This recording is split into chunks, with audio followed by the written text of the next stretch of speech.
Hitman एक बदमाश प्रणाली के साथ। अध्याय 371। अखाड़े में मौजूद हर एक व्यक्ति की नज़र माइकल पर थी। वे इस बात का इंतज़ार कर रहे थे कि वह राजा से क्या पूछने वाला है। किसी ने आवाज़ नहीं निकाली। अगर कोई इस समय पिन गिराता तो बहुत तेज़ आवाज़ होती। अखाड़े में सन्नाटा पसरा हुआ था। माइकल कुर्सी से उठ खड़ा हुआ, अपना हाथ अपनी पीठ के पीछे रखा और अखाड़े के किनारे की ओर कई कदम बढ़ाए। मुझे इस बात की परवाह नहीं है कि यह टूर्नामेंट कौन जीतता है, मुझे सिर्फ इनामों की परवाह है। इसलिए जैसा कि आपने वादा किया था, मैं ब्रैडफोर्ड बैरोनी चाहता हूँ। उसके अगले शब्दों को सुनकर किसी की भी सांस नहीं रुकी। मैं चाहता हूँ कि आप ब्रैडफोर्ड, रिवरटाउन और आसपास के सभी इलाकों को मेरे और सनराइज संप्रदाय द्वारा शासित एक स्वतंत्र राज्य घोषित करें। एश्टन जानता था कि घोस्ट एक अवसरवादी और सत्ता का भूखा युवक है, लेकिन जब उसने घोस्ट को राजा से उसे राजा बनाने के लिए कहते सुना तो उसके रोंगटे खड़े हो गए। दूसरी ओर केल्विन ने घोस्ट की दिल खोलकर प्रशंसा की। अगर राजा ब्रेडिया ने ब्रैडफोर्ड, रिवरटाउन और आसपास के इलाकों को छोड़ दिया जैसा कि जीहोस ने कहा था, तो यह निश्चित रूप से ब्रेडिया को कमजोर बना देगा। हालांकि राजा के पास कोई विकल्प नहीं था जब तक कि वह कैथरीन को मरने देने के लिए तैयार न हो।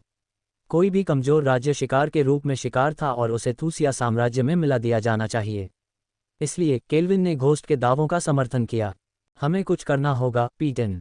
उसे गिरफ्तार करो और उसे मारक दवा देना बंद करवाओ। जानाली ने घोस्ट को देखते हुए गुर्राहट की।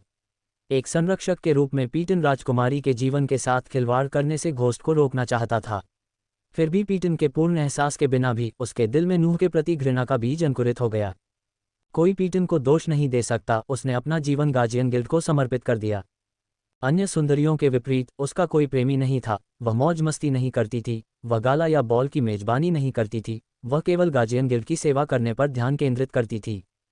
बदले में वह उम्मीद करती थी कि गिल्ड उसके साथ उचित व्यवहार करेगा। जब सभी को लगा कि लूसीफर सिर्फ एक आम पागल है जो रात में लोगों को मारता है, तो उसे ही शक था कि वह एक बड़ा खतरा है। उसने एक ऐसा ऑपरेशन तैयार किया जिसके कारण उसका बेस नष्ट हो गया और वह लगभग उसे पकड़ ही लेती। अपने काम के लिए उसे प्रशंसा और पुरस्कार मिलने के बजाय नूह ने टीम का नेतृत्व किया। इसके अलावा अल्फा गार्जियन नूह को उसके बजाय गार्जियन कैप्टन बनाने की बात कर रहा था। जब उसने गार्जियन गिल्ड के लिए काम करना शुरू किया तब वह 14 साल की थी। जो उसे 14 साल में नहीं मिला, वह नूह को 1 साल के भीतर मिल गया। यह उचित नहीं था, उसने सोचा। यदि हम हस्तक्षेप करेंगे तो वह मारक औषधि को नष्ट कर सकता है। यह उसके और राजा के बीच का मामला है। लेकिन पीटन, मैंने कहा कि यह उसके और राजा के बीच का मामला है। उसकी आवाज़ ठंडी लग रही थी क्योंकि जानाली ने जल्दी से अपना मुंह बंद कर लिया था। दूसरी ओर क्लेयर और बुजुर्ग अवाक थे। क्लेयर माइकल को रोकना चाहती थी, उससे कहना चाहती थी कि वह पहले राजकुमारी को शीशी दे और फिर राजा से बातचीत करे। क्लेयर दूसरों की तरह पाखंडी नहीं थी। वह अच्छी तरह जानती थी कि राजकुमारी को घोस्ट को इस तरह से बेरेट करने का कोई अधिकार नहीं है। भविष्य में अगर उसे उस मारक की ज़रूरत होगी तो उसके पास वह नहीं होगा। उसे वह शीशी मुफ्त में देने की कोई ज़रूरत नहीं थी। हालांकि क्लेयर को राजा और एंड्रू पर दया आ गई। वह चाहती थी कि घोस्ट पहले राजकुमारी को बचाए और फिर राजा से बातचीत करे। लेकिन वह पहले जितनी भोली भी नहीं थी। उसके दिमाग ने उसे बताया कि अगर घोस्ट ने राजा को मारक दे दिया तो राजा उसे वह सब कुछ नहीं देगा जो वह मांगेगा। राजा उसके साथ बातचीत करने के लिए उसे गिरफ्तार भी कर सकता था।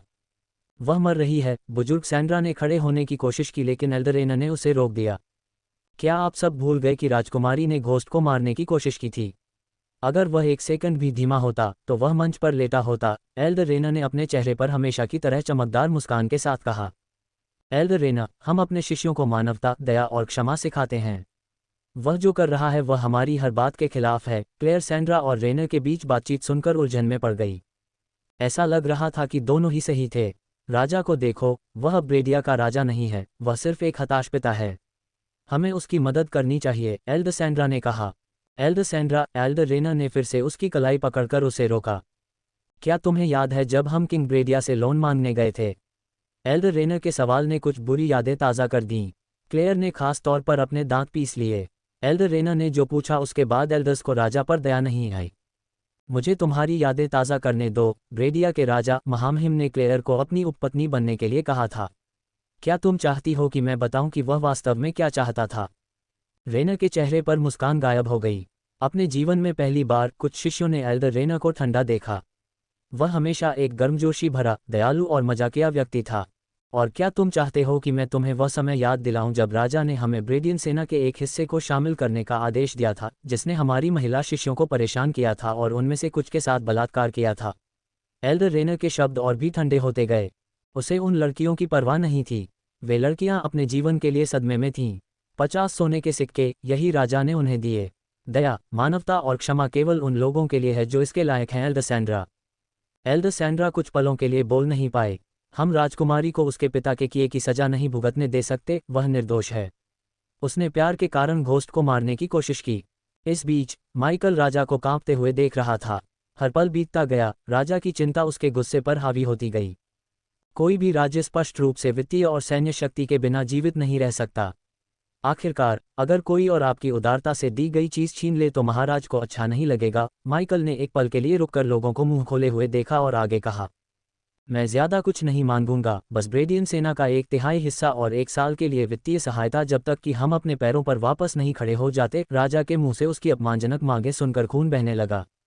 वह वित्तीय सहायता दे सकता था क्योंकि ब्रेडिया एक बेतुका राज्य था। हालांकि सेना का 1/3 हिस्सा देने से सैन्य शक्ति कमजोर हो जाएगी। मैं महाराज के साथ शांति संधि भी चाहता हूं। हम किसी मूर्ख वफादार सेनापति को मेरे राज्य के विरुद्ध युद्ध नहीं करवा सकते, है न? ब्रैडफोर्ड के कुछ लोग उसके अनुरोध से चिंतित थे। उन्हें चिंता थी कि उसके जैसे क्रूर निर्दयी व्यक्ति के शासन में वे गरीबी में चले जाएंगे। हालांकि रिवरटाउन के लोग अविश्वसनीय रूप से खुश और उत्साहित थे। वे जानते थे कि घोस्ट के सनराइज संप्रदाय में शामिल होने के बाद उनका जीवन बहुत बेहतर हो गया था। वह शहर का शासक भी नहीं था, फिर भी उसने इतने सारे काम किए जिनकी राजा ने कभी परवाह नहीं की। मैं आपके राजसी खजाने के चारों ओर एक छोटे से दौरे के अलावा और कुछ नहीं मांगूंगा। चूंकि मैं इतनी मूल्यवान वस्तु दे रहा हूं, मुझे यकीन है कि आपके राजसी मुझसे बदले में कुछ और लेना चाहेंगे। उसकी हालत बिगड़ रही है, लैला ने कैथरीन के शरीर को हिंसक रूप से हिलते हुए देखते हुए कहा। घोस्ट, कृपया, मैं आपसे विनती करता हूं, मुझे मारक दें। एंड्रू प्रसन्न हुआ। मैं करूंगा, मैं बस इंतजार कर रहा हूं कि महामहिम मेरी हर बात मान लें। मैं करूंगा, मुझे मारक दो। राजा ब्रेडिया चिल्लाया, लेकिन माइकल ने अपना सिर हिला दिया। मुझे आपके हस्ताक्षर वाले आधिकारिक दस्तावेज चाहिए महामहिम। तुम कमीने। राजा अपना गुस्सा रोक नहीं सका। महामहिम शांत हो जाओ। क्या होगा अगर मारक लेने के बाद तुम मुझे जेल में डाल दोगे? बेहतर होगा कि हम आधिकारिक दस्तावेजों के साथ जाएं। क्या मैं सही कह रहा हूं केल्विन? माइकल ने केल्विन की ओर देखा और सिर हिलाया। बेशक, दस्तावेज सिर्फ सहमति के शब्दों से बेहतर होते हैं। इस बीच कैथरीन के रोमछिद्रों से बैंगनी रंग का खून बह रहा था और उसकी नाक में तेजी से कंपन हो रहा था। बैंगनी रंग के खून ने उसके शरीर को बैंगनी रंग से रंग दिया था। भूत, दस्तावेज तैयार करने में समय लगेगा। क्या तुम महामहिम की बातों पर भरोसा नहीं कर सकते? एथन ने भूत को समझाने की कोशिश करते हुए पूछा। वह नहीं चाहता था कि उसका बेटा राजा को अपना दुश्मन बनाए। हालांकि वह अभी भी इस बात पर यकीन नहीं कर पा रहा था कि उसका बेटा कितना क्रूर और निर्दयी है। वह नहीं चाहता था कि भूत पूरे राज्य का दुश्मन बन जाए। केल्विन, माइकल ने अपनी नज़र एथन से हटाकर केल्विन की ओर घुमाई। महामहिम के हस्ताक्षर के लिए आधिकारिक दस्तावेज तैयार करने में कितना समय लगेगा? अगर तुम चाहो तो मैं 15 मिनट में दस्तावेज तैयार कर सकता हूँ। बेशक, माइकल ने मन ही मन हंसी। पहले जब उन्होंने गिल्ड लीडर पद से संबंधित चर्मपत्रों पर हस्ताक्षर किए तो केल्विन ने भरे हुए चर्मपत्र नहीं लाए, बल्कि उनके सामने ही खंड लिखे। इस प्रकार माइकल को पता था कि कैथरीन के मरने से पहले केल्विन दस्तावेज तैयार कर सकता है। राजा ब्रेडिया, क्या मैं दस्तावेज तैयार करना शुरू कर दूं? केल्विन ने पूछा। उसकी भौहों के अंदरूनी कोने ऊपर की ओर झुके हुए थे। वह दुखी होने का नाटक करने में वाकई माहिर था।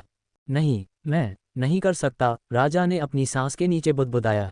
घोस्ट ने जो पूछा वह ऐसा कुछ नहीं था जिसे वह इतनी आसानी से छोड़ सकता था। अगर वह घोस्ट की बात मान लेता तो रईसों और लोगों को निश्चित रूप से बहुत बड़ा सिरदर्द हो जाता। ये राज्य को अराजकता में भी डाल सकता था। पहले तो वह कहना चाहता था कि ठीक है, मारक दवा ले आओ, अपनी बेटी को बचाओ और घोस्ट को जेल में डालने के लिए कुछ करो। इस तरह वह कह सकता था कि वह अपराधी से बातचीत नहीं करेगा।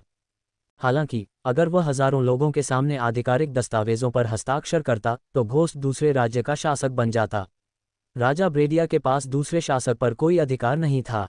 साथ ही अगर वह दस्तावेजों पर हस्ताक्षर करता तो घोस्ट को ब्रेडियन सेना का 1/3 हिस्सा मिल जाता। केन परिवार के समर्थन के साथ घोस्ट अछूत हो जाता। भले ही वह घोस्ट के खिलाफ युद्ध छेड़ता, फिर भी ब्रेडिया अपने बचे हुए सैनिकों को खो देता।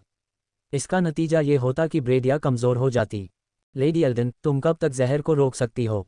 लैला उसके चेहरे की तरफ देखना भी नहीं चाहती थी, फिर भी उसने एंड्रू और राजकुमारी की खातिर उसे जवाब दिया। 20 मिनट। राजा ब्रेडिया का दिल उसकी छाती से टकरा रहा था। वह कांपते हुए पसीने से तरबतर हो गया। ओह, बहुत करीब से काट रहा है।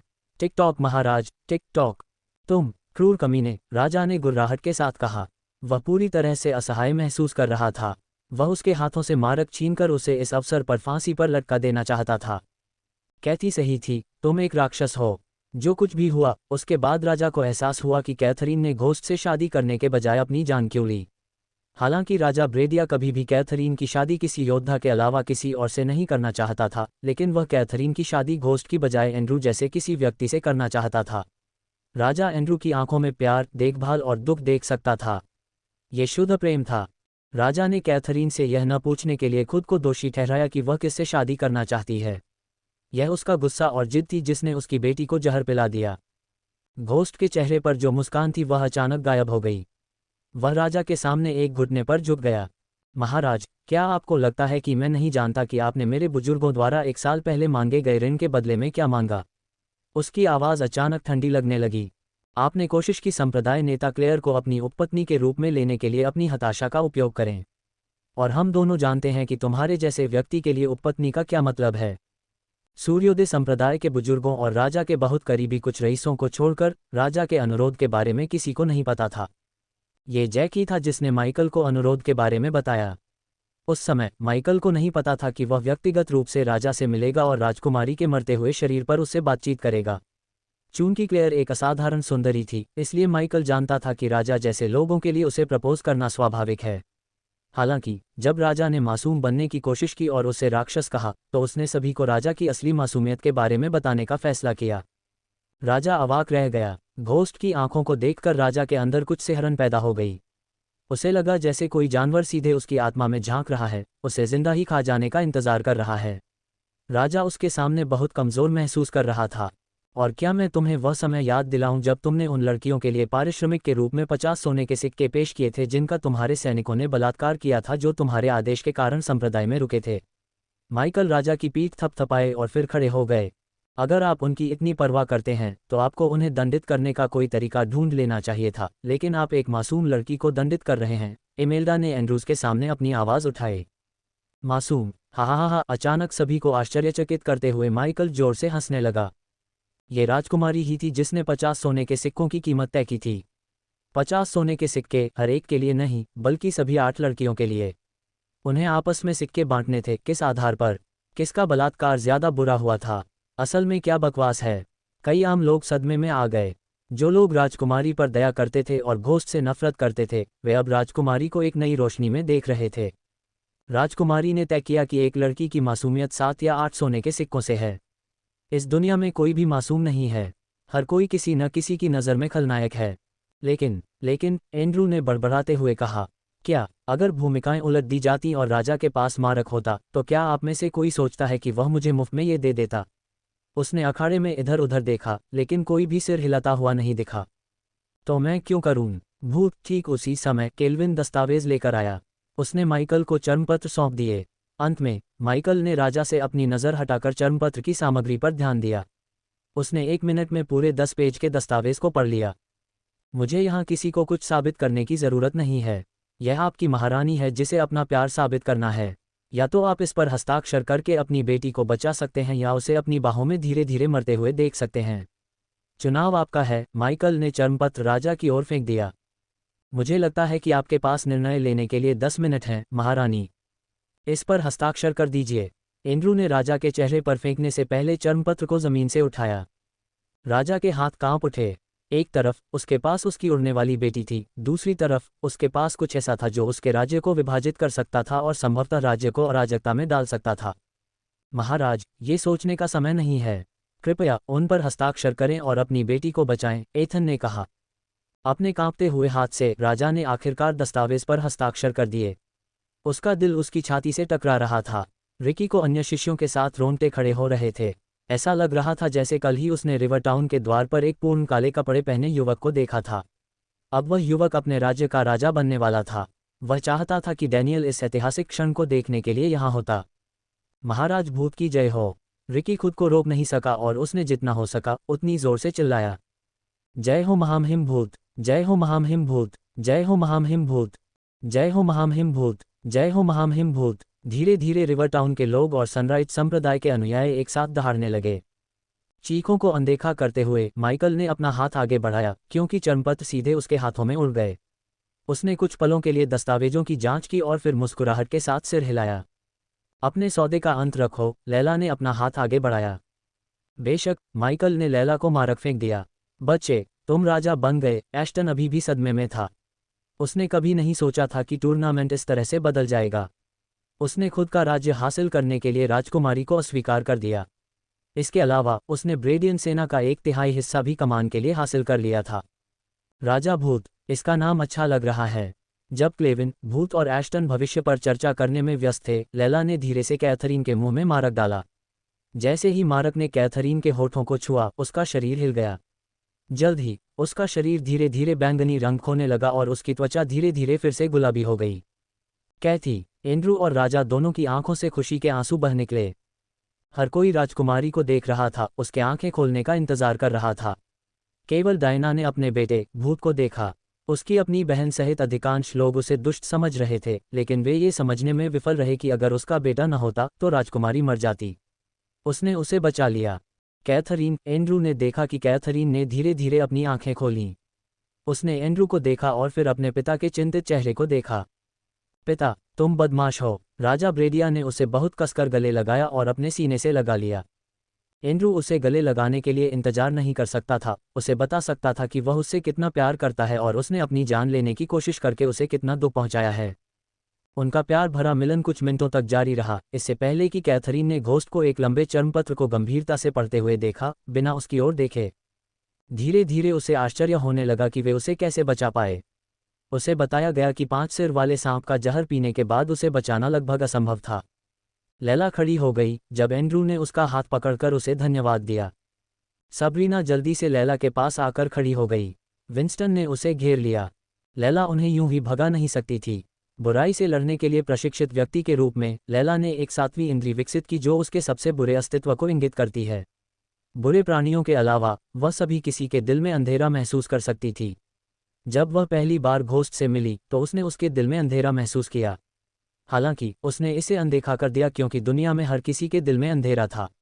अजीब बात यह है कि नूह को छोड़कर उसे उसके दिल में कोई अंधेरा नहीं मिला। अपनी आंखों के कोने में उसने देखा कि डायना विंस्टन उसे घूर रही थी। आश्चर्यजनक रूप से लैला को ठंड लग गई। तुम, कैथरीन ने अपने दांत पीस लिए।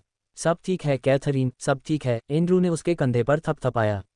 राजा को एंड्रू से कोई आपत्ति नहीं थी। उसने कैथरीन की शादी उस आदमी से करने का फैसला कर लिया था जिसे वह सच में प्यार करती है, एंड्रू। हेया राजकुमारी, जैसे कुछ हुआ ही न हो, घोस्ट कैथरीन की तरफ मुस्कुराया। कैथरीन ने देखा कि वह खुशी से झूम रहा था। उसका चेहरा चमक रहा था जैसे किसी ने उसके सिर के अंदर मोमबत्ती जला दी हो। शाही पहरेदारों के साथ साथ उसके पिता भी घोस्ट को घूर रहे थे और उनके शरीर कांप रहे थे। अपने पिता की आंखों में उसने बहुत चिंता और गुस्सा देखा। वह बता सकती थी कि जब वह बेहोश थी तब कुछ बड़ा हुआ था। पिताजी, क्या हुआ? घोस्टी, सभी ने एक बचकानी आवाज़ सुनी जब उन्होंने ड्रैगन को घोस्ट के कंधे पर उतरते देखा। ये पहले जितना बड़ा नहीं था, लेकिन इसका शरीर एक बड़े चील के आकार का हो गया था। क्लेयर ने फाइनल से पहले छोटी सिंडी को उसकी मां के पास भेज दिया। क्लेयर नहीं चाहती थी कि सिंडी घोस्ट को एंड्रू को बेरहमी से पीटते हुए देखे। क्लेयर ने सोचा कि छोटी लड़की ने अपनी उम्र के हिसाब से काफ़ी खून खराबा देखा है। नाइटमेयर के बाद एल्डर्स और क्लेयर माइकल की ओर उड़ते हुए आए। चूंकि वे सभी कोर फॉर्मेशन स्टेज पर पहुंच गए थे, इसलिए वे उड़ती तलवारों की मदद के बिना उड़ सकते थे। एल्डर रेना को छोड़कर, जिसके चेहरे पर एक बड़ी मुस्कान थी, बाकी सभी स्तब्ध थे। माइकल उनकी आंखों में अनिच्छा देख सकता था। मास्टर घोस्ट, रिकी उड़ती हुई तलवार पर सवार होकर उसके पास आया और उसके बगल में उतरा। ओह, मुझे माफ़ कर दो। वह जल्दी से एक घुटने पर झुक गया। महाराज, एश्टन ने घोस्ट के कंधे पर थपथपाने से पहले हल्के से ठहाका लगाया।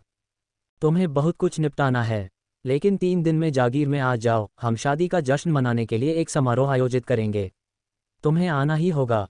बेशक, लॉर्ड एश्टन तुरंत उड़ गए, आसमान में गायब हो गए। जल्द ही केल्विन भी राजा की समस्या में खुद को और उलझाने से पहले मंच से चले गए। हालांकि केल्विन राजा ब्रेडिया से नहीं डरता था, लेकिन वह लैला एल्डेन से डरता था। लैला की आंखों में उसने घोस्ट के प्रति गुस्से की झलक देखी जब उसने उसे देखा। केल्विन घोस्ट के साथ बहुत दोस्ताना व्यवहार करके उसके बुरे पक्ष में नहीं जाना चाहता था। हमें बात करनी है। जैसे ही माइकल क्लेयर और एल्डर्स से बात करने वाला था, उसने लैला की आवाज़ सुनी। युद्ध के मंच और अखाड़े पर सभी की आंखें लैला और घोस्ट को देखने के लिए मुड़ गईं। कुछ लोगों ने अनुमान लगाया कि घोस्ट ने लैला को इतना गुस्सा दिलाया कि उसकी पिटाई हो गई। क्या हम बाद में बात कर सकते हैं? मैं यहाँ कुछ व्यस्त हूँ। बहुत से लोग चौंक गए। उन्हें यकीन नहीं हो रहा था कि वह वास्तव में एक देश की खूबसूरत महिला को अनदेखा कर रहा था। एलोन के ज़्यादातर पुरुष उससे थोड़ी सी बातचीत करने के लिए मर मिटेंगे, फिर भी घोस्ट ने उसे अनदेखा कर दिया। हालांकि लैला ने कुछ और नहीं कहा, लेकिन उसके पास आ गई। उसने उसकी कोहनी पकड़ ली। पलक झपकते ही वह घोस्ट के साथ आसमान में उड़ गई। नाइटमेयर को यह भी समझ नहीं आया कि वह ज़मीन पर कैसे उतरा। वह बहुत तेज थी। अभी क्या हुआ? हवाएं पहाड़ की ढलानों पर चढ़ती रहीं, जब तक कि हवा इतनी ठंडी नहीं हो गई कि भाप संघनित होकर बूंदाबांदी करने लगी। पहाड़ की चोटी पर, चट्टानी चोटी पर, नीचे सब कुछ इतना छोटा लेकिन सुंदर लग रहा था। माइकल और लैला इस एकाकी पर्वत शिखर पर उतरे। गरज के साथ क्षितिज पर बिजली की धाराएं आने वाली भारी बारिश का संकेत दे रही थीं। लैला पर्वत शिखर के किनारे खड़ी थी, दूर क्षितिज को देख रही थी। माइकल चुप रहा। उसे उम्मीद थी कि लैला अपने मन में जो कुछ भी कहेगी, वह कहेगी। जैसे कि वह अपने अंदर एक युद्ध लड़ रही थी। उसने अपना मुंह खोला, एक गहरी सांस ली और फिर से अपना मुंह बंद कर लिया। माइकल ने कहा, मुझे लगता है कि तुम मुझे यहाँ सैर सपाटे के लिए नहीं लाए हो, मुझे तुम्हें कुछ बताना है। कोई बात नहीं। माइकल ने पर्वत शिखर के किनारे लैला से मिलने के लिए कई कदम आगे बढ़ाए। लैला ने अपना सिर बगल की ओर घुमाया और उसका शांत चेहरा देखा। वह बस कुछ मिनट तक उसके चेहरे को देखती रही और फिर आखिरकार एक गहरी सांस ली। मैं तुम्हारे एक आत्मा बच्चे से गर्भवती हूँ। माइकल लगभग पहाड़ की चोटी से नीचे गिर गया। उसके शांत चेहरे ने तुरंत एक 80 मोड़ लिया। उसका दिल उसकी छाती के खिलाफ धड़कने लगा, क्योंकि उसे धीरे धीरे याद आ रहा था कि विश्वासघाती महासागर के अंदर क्या हुआ था। सिस्टम, माइकल ने अपने मन में गुर्राहट की। क्या सिस्टम ने आपको सूचित किया है कि उसके अंदर एक आत्मा बच्चे के बनने की संभावना है? सिस्टम ने सुनिश्चित किया है कि आत्मा बच्चे को आपकी कोई भी विशेषता और प्रतिभा विरासत में नहीं मिलेगी। बच्चा कुछ हफ्तों में दुनिया देखेगा। बहुत लंबे समय में पहली बार माइकल का दिमाग खाली हो गया। चूंकि सिस्टम ने उसे बताया था कि उसके अंदर एक आत्मा बच्चे के बनने की बहुत कम संभावना है, इसलिए उसने अवचेतन रूप से आशा की कि कोई आत्मा बच्चा नहीं होगा। इस समय नहीं, लेकिन वह कभी भी पिता नहीं बनना चाहता था। जब भी गया बच्चे पैदा करने की बात करता, तो वह हमेशा विषय बदल देता या उसे अनदेखा कर देता। आखिरी चीज़ जो वह चाहता था वह थी एक बच्चा पैदा करना और इस गड़बड़ दुनिया में उस बच्चे को बड़ा करना। फिर भी भाग्य ने उसके जीवन में एक और खेल खेला। लैला, यही है, हमारे बीच जो हुआ वह मेरी गलती थी, माइकल ने हकलाते हुए कहा। लैला ने अपना मुंह खोला। मुझे पता है कि इस दुनिया में पिता के बिना बड़ा होना कितना मुश्किल है। उसने अपनी नज़र दूर क्षितिज पर घुमाई। किस्मत और मेरी गलती ने मिलकर तुम्हें मेरे बच्चे का पिता बनने पर मजबूर कर दिया। मैं अपने बच्चे को एक परिवार देना चाहता हूँ, घोस्ट। मैं सच में चाहता हूँ। पहली बार माइकल ने लैला की आंखों में उदासी देखी। यहाँ तक कि जब उसने उसे आत्मा के साथ चलने के लिए कहा, तब भी वह क्रोधित थी, लेकिन दुखी नहीं थी। कम से कम उसने उसे दुखी तो नहीं देखा। लेकिन तुम मेरे बच्चे के पिता नहीं हो सकते, घोस्ट। मैंने जो कुछ भी देखा है, उसके बाद नहीं। मैं अपने बच्चे को तुम्हारे अंदर के अंधकार को विरासत में देने के बजाय अकेले ही बड़ा करना पसंद करूंगा। क्या तुम अभी मुझसे मजाक कर रहे हो? लैला की बात सुनकर माइकल अपना आपा खो बैठा। हालांकि वह पिता बनने के लिए बिल्कुल भी उपयुक्त नहीं था, लेकिन जब उसने लैला को अंधकार के बारे में बात करते सुना तो वह चुप नहीं रह सका। तुम लोग ऐसे बात कर रहे हो जैसे मैं इस दुनिया में अकेला बुरा आदमी हूँ। तुम सोचते हो कि एंड्रू एक संत है क्योंकि वह राजकुमारी से प्यार करता है और उसके लिए मरने के लिए तैयार है। लोगों के पाखंड के प्रति उसके गुस्से ने आत्मा बच्चे के बारे में उसकी चिंता को दबा दिया। एंड्रू ने तुम्हारी मदद से एक ऐसे आदमी को मार डाला जिसने कभी उसे मारने का इरादा नहीं दिखाया था। तो तुम्हारे हिसाब से क्या प्यार के लिए किसी आदमी को मारना ठीक है? लैला ने महसूस किया कि उसके अंदर से एक जानलेवा आभा निकल रही है। वह लोगों द्वारा उसे जज किए जाने और उसे बड़ा खलनायक करार दिए जाने से तंग आ चुका था। तथाकथित गार्जियन ने उससे भी बदतर काम किए थे। अगर कोई इस दुनिया में बुराई को रैंक करे तो वह निश्चित रूप से पहले स्थान पर नहीं होगा, सिवाय इसके कि हर कोई सोचता है कि वह शीर्ष स्थान पर है। जब वह बात कर रहा था तो उसने लगभग अपने लूसीफर व्यक्तित्व को घोस्ट के साथ मिला दिया। कोई भी मासूम घोस्ट नहीं है। मैं इसके विपरीत मानने के लिए भोला नहीं हूँ, लेकिन तुम्हारे अंदर कुछ है जो हर दिन मजबूत होता जा रहा है। मैं तुमसे नहीं डरता, मैं तुम्हारे अंदर के उस अंधेरे से डरता हूँ। माइकल ने अपनी मुट्ठी भींच ली। शायद ये संयोग था, या शायद यह माइकल के प्रभाव में था। आसमान अचानक काला हो गया। जब आप अपने भीतर के अंधकार से हार जाते हैं और अगर आप अपना रास्ता जारी रखते हैं तो आप हार जाएंगे। मैं नहीं चाहती कि मेरा बच्चा भी उसी अंधकार से घिरा हो जो आपको घेरे हुए है। उसके मुंह से ये शब्द निकलते ही पहाड़ की चोटी पर सन्नाटा छा गया। गड़गड़ाहट की गड़गड़ाहट के अलावा इलाके में कोई आवाज़ नहीं सुनाई दे रही थी। गड़गड़ाहट की तेज़ आवाज़ के साथ भारी बारिश अचानक मेहमान की तरह आ गई। बारिश इतनी तेज थी कि हर बूंद कार्टून के आंसू जितनी बड़ी थी और वे ऐसे गिर रही थीं जैसे गुरुत्वाकर्षण एक पायदान ऊपर हो गया हो। पलक झपकते ही वे दोनों पूरी तरह से बारिश में भीग गए, मानो बारिश ने उसके अंदर के जलते हुए गुस्से को धो दिया हो। माइकल ने आह भरी। मेरा तथाकथित अंधकार तुम्हारे बच्चे लैला को नुकसान नहीं पहुंचाएगा। लैला ने उसके चेहरे पर उदासी के साथ एक मुस्कान देखी। तुम्हें पता है कि मैं कभी भी अपने बच्चे नहीं चाहता था, एलिया के साथ भी नहीं। उसने दूर क्षितिज की ओर देखा। मुझे मेरे माता पिता ने त्याग दिया था। आखिरी चीज़ जो मैं करना चाहता हूं वह है मेरे बच्चों के साथ भी ऐसा ही करना। लेकिन तुम सही हो, आत्मा का बच्चा मेरे बिना बेहतर रहेगा। मैंने कभी नहीं सोचा कि शायद मेरे माता पिता ने भी मुझे त्याग दिया क्योंकि उन्हें लगा कि मैं उनके बिना बेहतर हूं। वज्रपात पहाड़ की चोटी पर गूंज उठा, मानो वे माइकल से सहमत हों। मुझे पता है कि तुम भी नहीं समझोगे, लेकिन अगर तुम्हारा बच्चा अपने पिता के बारे में पूछे और उसने उसे क्यों त्याग दिया, तो बच्चे से कहो कि मेरे पास कोई विकल्प नहीं था और मैंने यह उसके भले के लिए किया। ये सच है। माइकल को लगभग यकीन था कि उसके दुश्मन बच्चे का उसके खिलाफ इस्तेमाल करने का कोई रास्ता खोज लेंगे। उसे किसी भी संभावित दुश्मन को उसके लिए खतरा बनने से पहले ही खत्म करने के लिए प्रशिक्षित किया गया था। वह हमेशा इस नियम का पालन करता था। फिर भी जब उसे पता था कि उसके दुश्मन उसके खिलाफ हो जाएंगे, तब भी उसने बच्चे को रहने देने का फैसला किया। बच्चा मासूम और पवित्र था। वह जानता था कि एक बच्चे के लिए बिना परिवार के, बिना प्यार करने वाली माँ के, बिना मार्गदर्शन और सुरक्षा के बड़ा होना कितना दर्दनाक होता है। माइकल ने पहले ही इस बच्चे को पिता बनने के बजाय उसे छोड़ने का फैसला करके उसे सजा दे दी थी। वह बच्चे को और अधिक चोट नहीं पहुंचा सकता था, हालांकि उसे पता था कि बच्चा भविष्य में उसके लिए खतरा बन सकता है। हालांकि ये याद रखना लैला, उसने दूर क्षितिज से अपनी नज़र वापस लैला की ओर घुमाई। अपने बच्चे की रक्षा करो। लैला को उसकी गंभीर आवाज़ की आवाज़ से डर लगा। किससे रक्षा करो? मुझसे। उसके ये कहने के तुरंत बाद एक और गड़गड़ाहट हुई। अपने बच्चे को मेरे खिलाफ इस्तेमाल न करने दो। मेरे दुश्मन कुछ भी करने से नहीं रुकेंगे और मैं भी, माइकल ने चेतावनी दी। हालांकि उसने बच्चे को छोड़ देने का फैसला किया, लेकिन अगर भविष्य में बच्चा उसे मारने की कोशिश करता तो माइकल पलक झपकते ही बच्चे की जान ले लेता। भले ही वह ऐसा न करे, लेकिन गया निश्चित रूप से ऐसा करेगा। घोस्ट, हमारे बच्चे की खातिर तुम अपना सब कुछ छोड़कर मेरे साथ क्यों नहीं आ सकती? हालांकि उसने पहले ही तय कर लिया था कि घोस्ट को बच्चे की जिंदगी का हिस्सा नहीं बनने देगी, लेकिन उसे सुनने के बाद उसने अपने बच्चे की खातिर उसे आखिरी बार बदलने की कोशिश की। आंसू की बूंदें पानी की बूंदों के साथ मिलकर उसके गुलाबी गालों पर लुढ़क गईं। मैं नहीं कर सकती लैला, अगर मैं चाहूं भी तो नहीं कर सकती।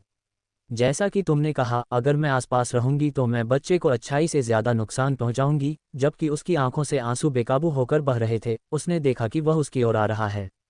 उसने उसकी हथेली उठाए। उसके हाथ में एक सिक्के के आकार का सूरज लगी एक सामान्य सी दिखने वाली चेन थमा दी। शायद अगर मैं एलिया से नहीं मिलती और उससे प्यार नहीं करती तो शायद हम इस तरह के नहीं होते। लैला ने एक मुस्कान देखी जिसने उसके दिल में दुख को छिपा दिया था। उसने चेन को उठाया और उसे उसके गले में डाल दिया। वह रुकना चाहती थी, लेकिन वह रुक नहीं पाए।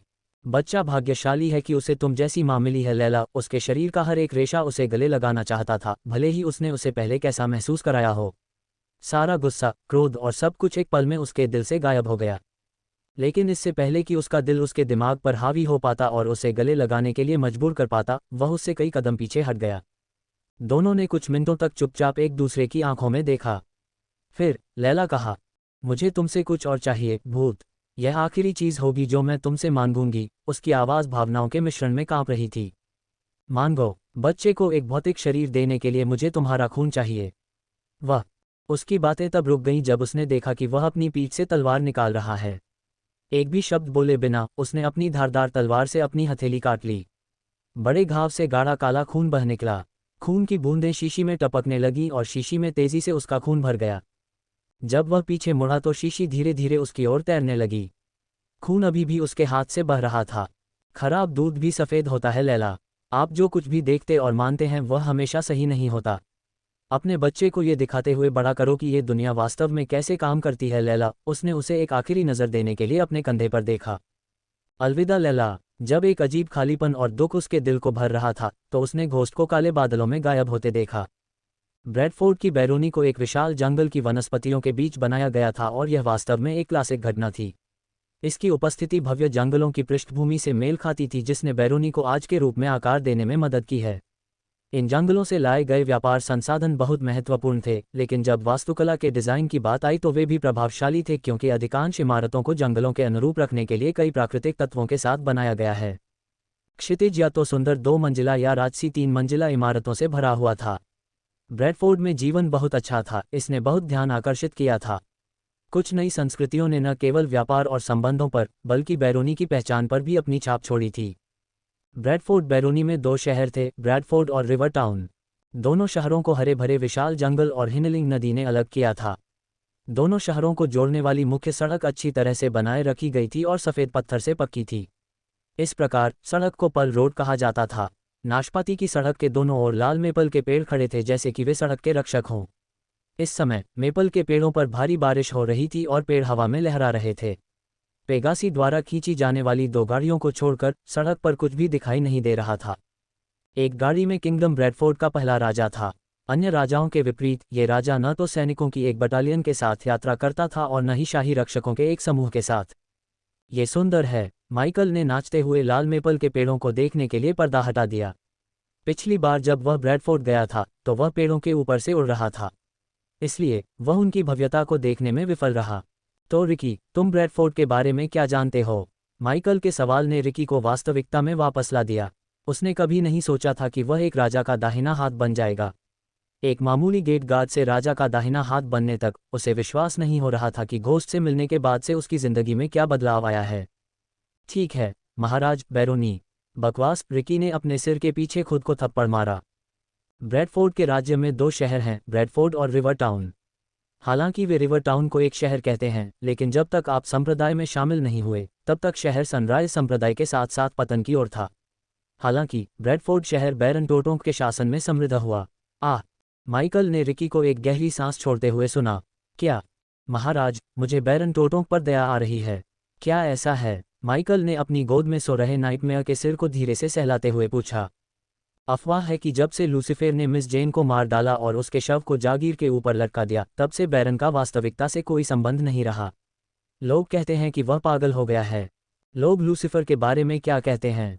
माइकल ने पूछा क्योंकि उसे लूसीफर के बारे में कोई जानकारी नहीं थी।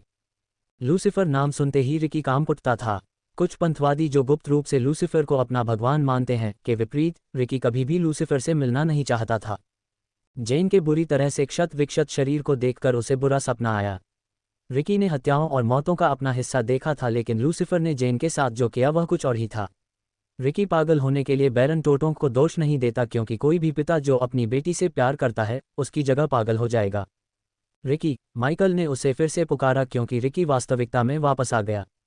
कुछ लोग कहते हैं कि वह शैतान है और चाहते थे कि चच और अभिभावक उसे पकड़ ले ताकि वे रात को फिर से सो सकें। अफवाहें हैं कि कुछ लोग गुप्त रूप से लूसीफर को अपना भगवान मानकर उसकी पूजा कर रहे हैं। हे, रिकी ने अंदर से घोस्ट की हंसी सुनी। महाराज, रिकी ने जो कुछ भी कहा उसमें संभवतः मजाकिया क्या हो सकता था, ये बताने में विफल रहा कि घोस्ट ने क्या कहा। यदि आप जानते हैं कि वे लूसीफर की पूजा करते हैं तो वे रहस्य रखने में अच्छा काम नहीं कर रहे हैं, है न? यदि यह सच है और आप इसे जानते हैं तो चच और संरक्षक भी इसे जानते हैं। अगर वे दोनों इन उपासकों का शिकार कर ले तो इसमें कोई आश्चर्य नहीं होगा। माइकल इन उपासकों का इस्तेमाल मौत के आदेश को फिर से मजबूत करने के लिए कर सकता है। हालांकि नागरिकों की भर्ती करना अभी बहुत जल्दी था। अगली बार जब वह खुद को स्ट्रीम करेगा तो वह लोगों से सिर्फ उनकी खातिर उसकी पूजा करना बंद करने के लिए कह सकता है। अगर वे पूजा करना जारी रखते हैं और संरक्षकों या चच द्वारा उनका शिकार किया जाता है तो उन्हें खुद को दोषी मानना चाहिए। महाराज, सेना ब्रैडफोर्ड कब पहुंचेगी? राजा ब्रेडिया के अनुसार 1 हफ्ते में। महाराज, क्या मैं आपसे कुछ पूछ सकता हूं? माइकल ने रिकी की आवाज़ में अनिच्छा का एक झोंका महसूस किया। जरूर, क्या तुम वाकई राजकुमारी को मरने देने वाले थे? मेरा मतलब है, अगर महामहिम ने वह नहीं दिया जो तुम चाहते थे तो तुम क्या करते? राजा भाग्यशाली था कि मैंने उस कुतिया को वहीं नहीं मारा जब उसने मुझे मारने की कोशिश की थी। माइकल के शब्दों ने रिकी को चौंका दिया। बेवकूफ़ कुतिया और वह बेवकूफ़ कमीना रिकी सबसे मूर्खतापूर्ण योजना के साथ आया था। अच्छा हुआ कि तुमने उनमें से किसी को नहीं मारा महामहिम। राजकुमारी को मारने से ब्रेडिया तुम्हारे खिलाफ हो जाती, जबकि युवा मास्टर एंड्रूज को मारने से विंस्टन तुम्हारे दुश्मन बन जाते। तुम्हें पता है, विंस्टन संप्रदाय के लिए अच्छे ही थे। यही कारण है कि एंड्रू अभी भी जीवित है। लेकिन जो कुछ भी हुआ उसके बाद मुझे संदेह है कि एंड्रू उसे जीवित रहने देने के लिए मेरा आभारी होगा। माइकल सीट पर झुक गया, अपना सिर अपनी मुट्ठी पर टिका लिया। उसे महामहिम होना चाहिए। हालांकि फाइनल में कोई विजेता नहीं निकला, लेकिन सभी जानते थे कि अगर राजकुमारी का हस्तक्षेप न होता तो तुम जीत जाते। हालांकि मैं उस कुतिया का शुक्रगुजार हूं। अगर उसकी बेवकूफ़ी भरी हरकत न होती तो मुझे राज्य नहीं मिलता। माइकल की ठंडी हंसी ने रिकी की रीढ़ में ठंडक दौड़ा दी। चलिए तुम्हारे बारे में बात करते हैं। तुम्हारी खेती कैसी चल रही है? अभी आप किस स्टेज पर हैं? माइकल रिकी के कल्टीवेशन स्टेज को देख सकता था। फिर भी उसने पूछा कि क्या रिकी ने उससे झूठ बोला है या नहीं। वह रिकी और डैनियल को अपने राज्य में कुछ महत्वपूर्ण भूमिकाएं देने के बारे में सोच रहा था, लेकिन कुछ भी तय करने से पहले वह ये सुनिश्चित करना चाहता था कि वे पूरी तरह से वफादार हैं। चूंकि उसके पास सिस्टम है, इसलिए उनकी वफादारी का पता लगाना आसान था। उसे बस उन्हें अपने अधीनस्थ बनाने की ज़रूरत थी। सिस्टम के इस स्तर पर उसके पास अधिकतम 11 अधीनस्थ हो सकते थे। उसके पास पहले से ही गया, रेलेन, सैडी का प्लान, आर्या, मैक्सिन, अजाजेल और टिबेरियस थे। टूर्नामेंट के बाद उसके पास आर्या के 2 भाइयों को पूरी तरह से ठीक करने के लिए पर्याप्त से अधिक अंक थे। उनके साथ उसके पास 9 अधीनस्थ होंगे। माइकल रिकी और डैनियल को शेष 2 अधीनस्थ बनाने के बारे में सोच रहा था। हालांकि रिकी और डैनियल उसके अधिकांश अधीनस्थों की तरह मजबूत नहीं थे, लेकिन वे दिल से वफादार और मेहनती थे। इस बिंदु से आगे वफादारी ही एकमात्र चीज़ नहीं थी जो माइकल के लिए मायने रखती थी। उसे शक्तिशाली अधीनस्थों की ज़रूरत थी जो उसके लिए उसकी लड़ाई लड़ सकें। सरल शब्दों में कहें तो वह अंतिम बॉस बनना चाहता था। बॉडी रिफाइनिंग स्टेज लेवल 10 महाराज। मुझे लगता है कि मैं कुछ महीनों में बॉडी स्ट्रेंथनिंग स्टेज तक पहुंच सकता हूं। माइकल को रिकी द्वारा उसे सच बताते हुए देखकर खुशी हुई। डैनियल के बारे में क्या?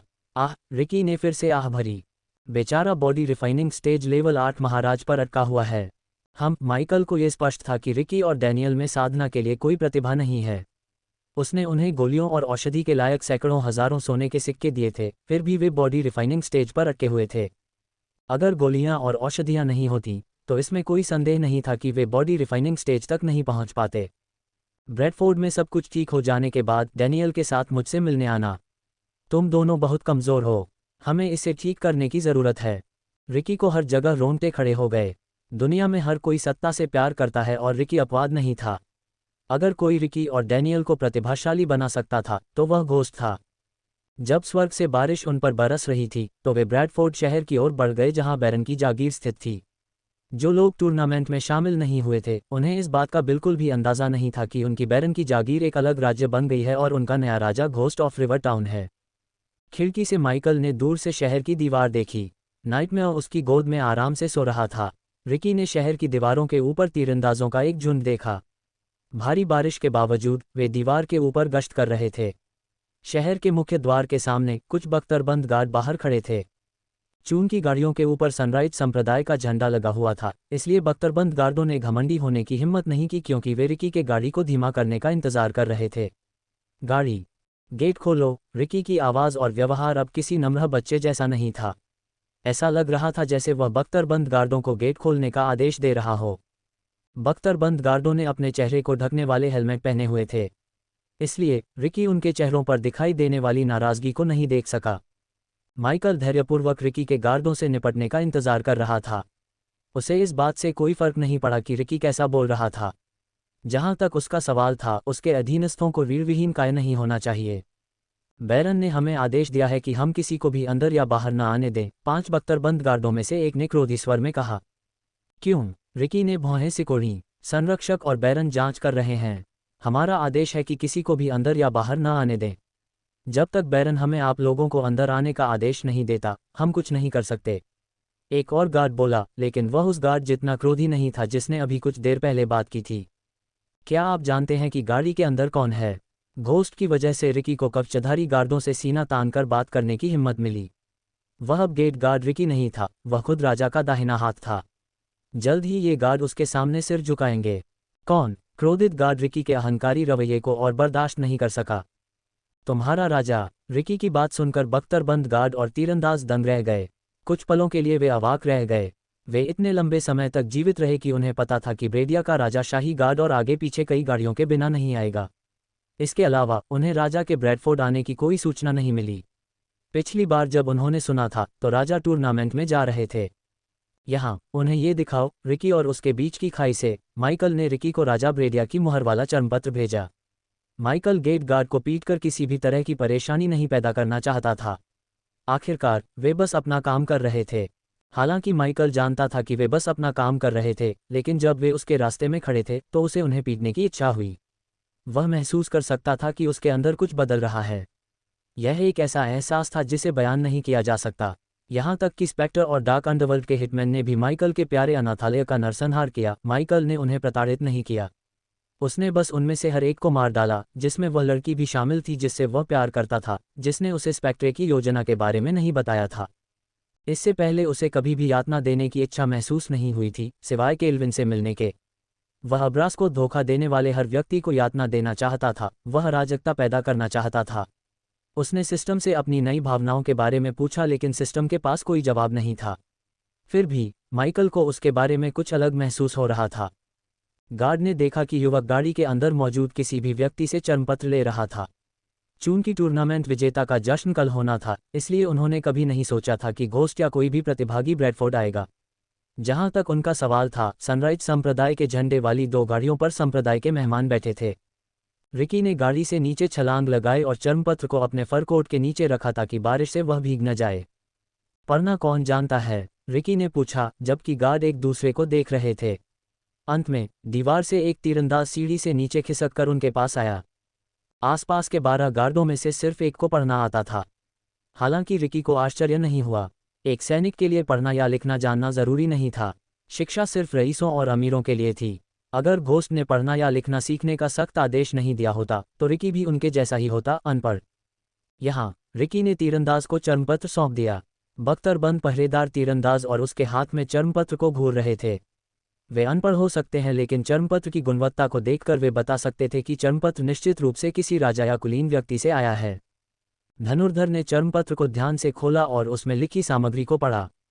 कुछ मिनट भी नहीं बीते थे कि तीरंदाज के हाथ कांप उठे और उसकी आंखें चौड़ी हो गईं, मानो वे अपनी जेबों से बाहर निकलने वाली हों। क्या है? दूसरे पहरेदारों ने पूछा। जवाब देने के बजाय तीरंदाज ने मुंह में लार भर ली। ब्रैडफोर्ड एक राज्य बन गया है। तीरंदाज की आवाज कांप उठी। और तीरंदाज हकलाया। क्या? कुछ पलों की चुप्पी के बाद दूसरे बख्तरबंद पहरेदारों ने तीरंदाज से पूछा। सिर्फ भारी बारिश की आवाज ही इलाके में गूंज रही थी। सैनिकों को तीरंदाज की बात पर यकीन नहीं हो रहा था।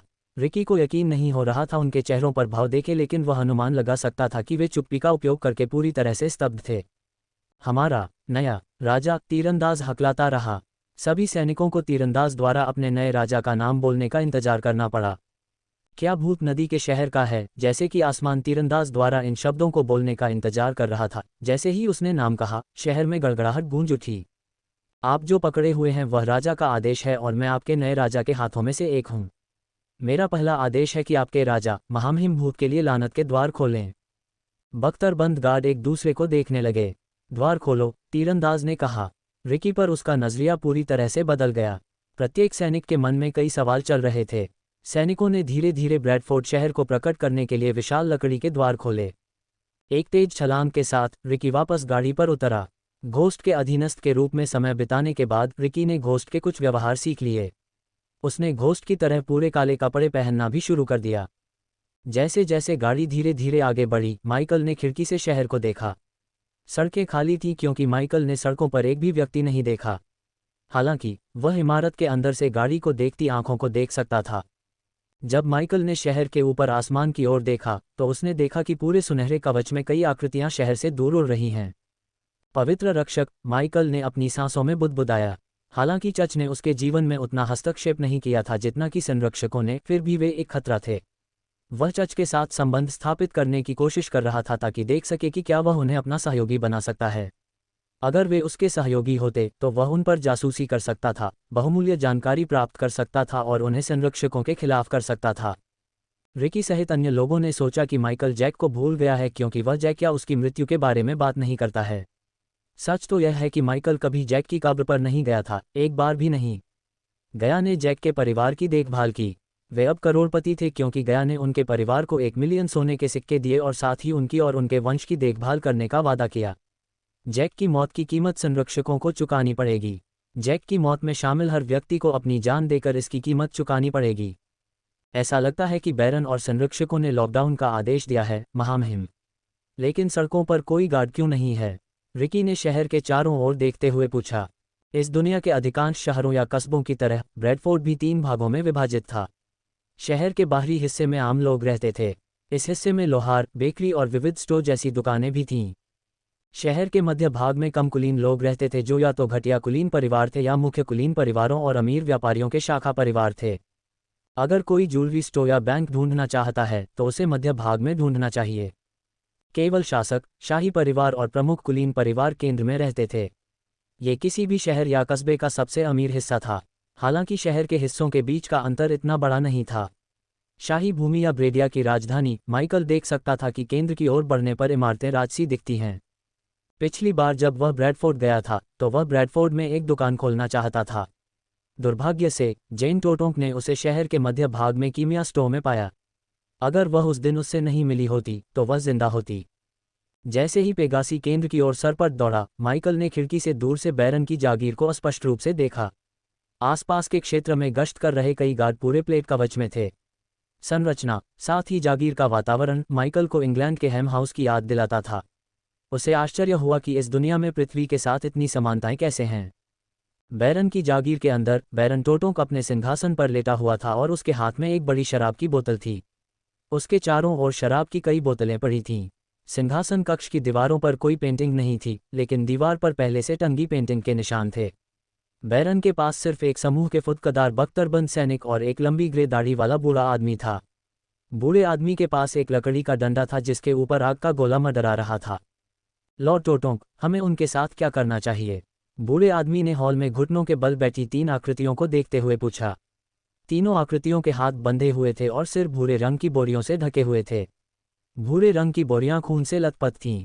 हमारे जासूसों ने बताया कि उनके परिवारों ने अभिभावकों से संपर्क किया है और वे उन्हें यहाँ ला रहे हैं। क्या उन्होंने तुम्हें कुछ बताया? बैरन टोटोंक ने क्रोधी आवाज में पूछा। उसकी आंखें लाल थीं। उससे शराब और पेशाब की बदबू आ रही थी। वे जिस कुलीन दिखने वाले बैरन टोटोंक की सेवा करते थे वह कहीं नहीं मिला। जेन की मृत्यु के बाद बैरन एक नया व्यक्ति बन गया था। दुर्भाग्य से नहीं, मेरे प्रभु। उन्हें मिस जेन की मृत्यु के बारे में कुछ भी पता नहीं था। हन्फ, मृत्यु, यह एक कमबख्त हत्या थी। बैरन ने सिंहासन पर शराब की बोतल पटकने से पहले हंसी उड़ाई। मुझे परवाह नहीं है कि मुझे ये पता लगाने के लिए कि उसे किसने मारा, इस पूरी कमबख्त बैरन की बस्ती को जलाना पड़े। बैरन टोटोंक अनाड़ीपन से जमीन पर घुटने टेकते हुए 3 कुलीनों की ओर चला गया। लूसीफर, गुच्चीफर घोड़े की बकवास। यह शैतान नहीं था जिसने उसे मारा, यह इस कमबख्त बैरन की बस्ती में कोई था। मैं उसे महसूस कर सकता हूँ, वह यहाँ कहीं है। लॉर्ड टोटोंक, जब वह नशे की हालत में गिरने वाला था तो बूढ़े आदमी ने उसे पकड़ने के लिए उसकी ओर भागने की कोशिश की। मैं ठीक हूँ। बैरन ने अपना हाथ उठाया, बूढ़े आदमी को उसके रास्ते में रोक दिया। मेरे बच्चे के विपरीत बैरन की आंखों से आंसू बहने लगे। एक वयस्क व्यक्ति को बच्चे की तरह रोता देखकर सैनिकों के दिलों में भारीपन महसूस हुआ। जेन की मृत्यु के बाद बैरन पागल हो गया होगा, लेकिन सैनिकों ने कभी बैरन का साथ नहीं छोड़ा। बैरन एक अच्छा आदमी था। उन्होंने कभी नहीं सोचा था कि उस पर ऐसी त्रासदी आएगी। हालांकि जेन एक बिगड़ल बच्ची थी, लेकिन वह ऐसी भयानक मौत की हकदार नहीं थी। यहाँ तक कि अनुभवी योद्धाओं को भी उसके क्षत विक्षत शरीर को देखकर उल्टी आ गई। चूंकि ये तीनों कुछ नहीं जानते हैं, बैरन तीनों रईसों से कुछ इंच की दूरी पर खड़ा था। वे नरक में जा सकते हैं। बैरन ने तुरंत अपना खंजर बाहर निकाला, क्योंकि रईसों ने बोरी से दबी हुई चीख निकाली। रुको! जैसे ही बैरन रईस की गर्दन में खंजर घुसाने वाला था, जागीर का दरवाज़ा खुला और एक युवक दिखाई दिया। किसने तुम्हें अंदर आने दिया? बैरन ने पूछा, जब सैनिक रक्षात्मक गठन करने के लिए बैरन की ओर बढ़े। अपने नए राजा की शक्ति से मैं तुम्हें अपना हथियार नीचे करने का आदेश दे रहा हूँ। हाँ, सैनिक और बूढ़ा आदमी युवक के मुंह से निकले शब्दों को सुनकर दंग रह गया। तुम कौन हो जवान? बूढ़े आदमी ने पूछा। वह युवक की आंखों में साहस देख सकता था। वह ये बताने के लिए काफी समय तक जीवित रहा कि इस तरह का साहस तभी संभव था जब इस युवक के पीछे कोई शक्तिशाली व्यक्ति हो। मैं राजा के हाथों में से एक हूँ, महामहिम भूत। हिटमैन एक बदमाश प्रणाली के साथ। अध्याय 376। रिकी के शब्दों ने बैरन टोटोंक के हैंगओवर को कुछ पलों के लिए गायब कर दिया। बैरन के सिंहासन के पास खड़े सैनिकों और बूढ़े जादूगर के चेहरे पर ये बच्चा क्या बकवास कर रहा है वाला भाव था। भूत नाम ने जेन की यादों को वापस ला दिया, जो उसे घोस्ट को गिरफ्तार करने के लिए मनाने की कोशिश कर रही थी। बैरन जानता था कि उसने अपने आखिरी दिन घोस्ट पर गुस्सा करते हुए बिताए थे। वह अकेला व्यक्ति था जिसने उसके साथ खिलवाड़ किया और बच गया। उस समय एक बैरन के रूप में उसका कर्तव्य जेन के गुस्से को संभालने से ज़्यादा महत्वपूर्ण लग रहा था। उसकी मृत्यु के बाद बैरन टोटोंग को इस बैरन और अपने बैरन के दर्जे की कोई परवाह नहीं थी। नशे की हालत में उसका गुस्सा रईसों से घोस्ट पर चला गया। बैरन ने या तो उन सभी से पूछताछ की या उन्हें मार डाला जिनके पास जेन को मारने का मकसद और कारण था, सिवाय एक व्यक्ति के। भूत की तरह बैरन टोटोंग भी लॉर्ड इन्फॉर्मेशन को जानता था।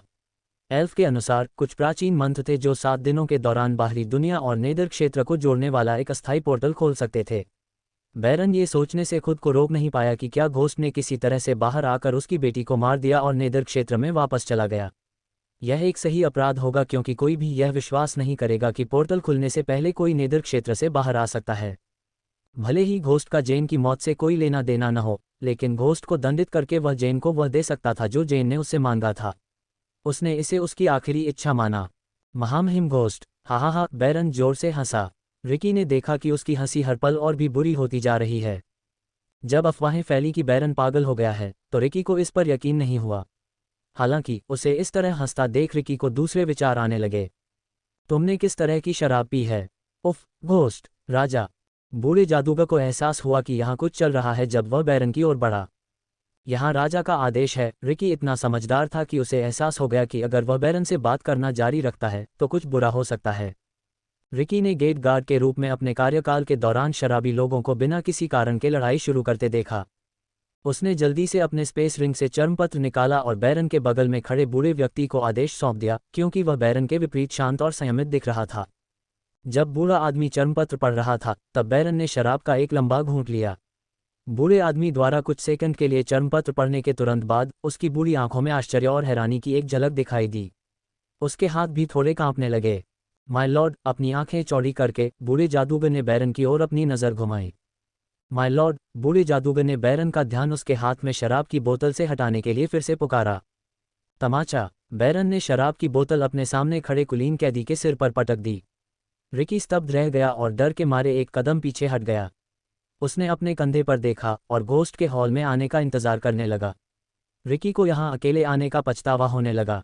अगर घोस्ट और क्लेयर मनो के चारों ओर घूमने नहीं जाते तो वह बाहर इंतजार करता, क्योंकि आज के बाद घोस्ट यहाँ रहने वाला था। वह सच कह रहा है। यह अब बैरोनी नहीं है, ये ब्रैडफोर्ड का राज्य है। तुम क्या बकवास कर रहे हो? मुझे वह दो। बैरन ने बूढ़े जादूगर के हाथों से चर्मपत्र खींच लिया। हैंगओवर के बावजूद बैरन सुनहरे चर्मपत्र पर धातु के काले अक्षरों को पढ़ सकता था। रिकी और बूढ़े जादूगर दोनों ने बैरन के माथे की नसों को उभरता हुआ देखा।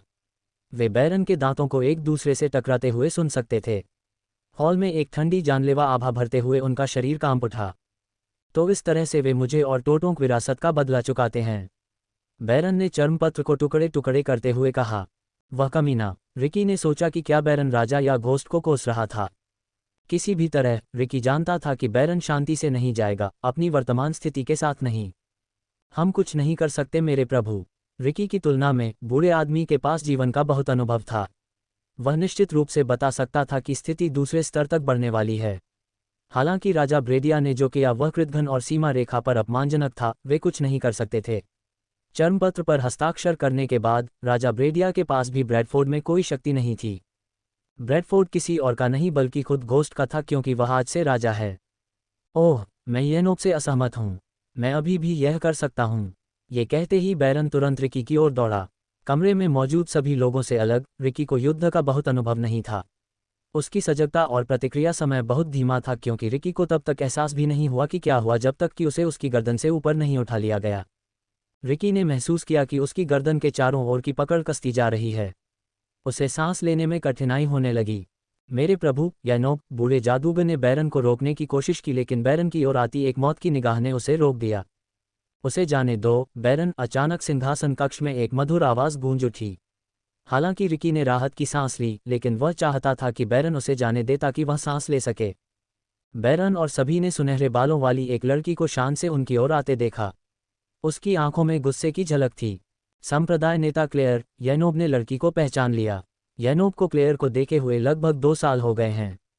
वह उस लड़की की तरह नहीं लग रही थी जिसे उसने 2 बार देखा था सालों पहले। रिकी को जाने दो, इससे पहले कि वह यहाँ आए, बैरन। क्लेयर रिकी के पास आकर खड़ी हो गई। वह इस बात से ज्यादा चिंतित थी कि अगर घोस्ट ने ये देखा तो बैरन और उसके आदमियों का क्या होगा, बजाय इसके कि वह बैरन पर गुस्सा हो, क्योंकि वह रिकी के साथ ऐसा व्यवहार कर रहा था। तुम्हें लगता है कि मैं उससे डरता हूँ? बैरन अपनी मौजूदा स्थिति के कारण स्पष्ट रूप से यह नहीं सोच रहा था। क्लेयर यह जानती थी। मैं तुम्हें तुम्हारे भले के लिए कह रहा हूँ बैरन। अगर तुम मुझसे नहीं डरते तो तुम्हें डरना चाहिए। अब उसे जाने दो, इससे पहले कि यह और बढ़ जाए। क्या उसने मेरी जेन को मार दिया? फिर भी बैरन ने रिकी को नहीं छोड़ा, क्योंकि रिकी का चेहरा बैंगनी होने लगा था। नहीं, तुम किस बारे में बात कर रहे हो? हम सभी जानते हैं कि उसे किसने मारा। हुश! जब बैरन कुछ कहने ही वाला था और रिकी बेहोश होने वाला था, तभी हवा का एक तेज झोंका बैरन और यैनोब को उड़ा ले गया। क्लेयर ने पीछे से बिजली के बोल्टों की चटकने की आवाज़ सुनी। मेरे प्रभु! सैनिक तुरंत बैरन की ओर दौड़े और उसे आगे बढ़ने में मदद की और साथ ही उसे अपने पैरों पर खड़ा होने में मदद की। भूत! क्लेयर ने पीछे मुड़कर देखा और देखा कि भूत उसके सामने खड़ा था। सुनहरे बिजली के बोल्ट उसके दाहिने हाथ के इर्द गिर्द नाच रहे थे, जबकि उसके बाएं हाथ में नींद की नींद थी। तीनों महान कैदी जमीन पर लड़खड़ा रहे थे। उनके सिर ढके हुए थे, इसलिए उन्हें पता नहीं था कि अभी क्या हुआ है। उन्हें लगा कि हवा का एक तेज झोंका उन्हें पहले चेहरे पर जमीन पर धकेल रहा है। मैं आपको उस सम्मान के साथ भेजना चाहता हूं जिसके आप हकदार हैं, बैरन टोटोंक। इसे अपने लिए मुश्किल मत बनाइए। टहलिए और खुद को शांत कीजिए। क्लेयर राहत में हस्ताक्षर करने से खुद को रोक नहीं पाए। उसे लगभग लगा कि भूत सभी का नरसंहार करने वाला है। हाल ही में वह बहुत अप्रत्याशित होता जा रहा था, जैसे कि वह एक टाइम बम हो। क्लेयर, रिकी और घोस्ट को छोड़कर हॉल में 12 लोग थे।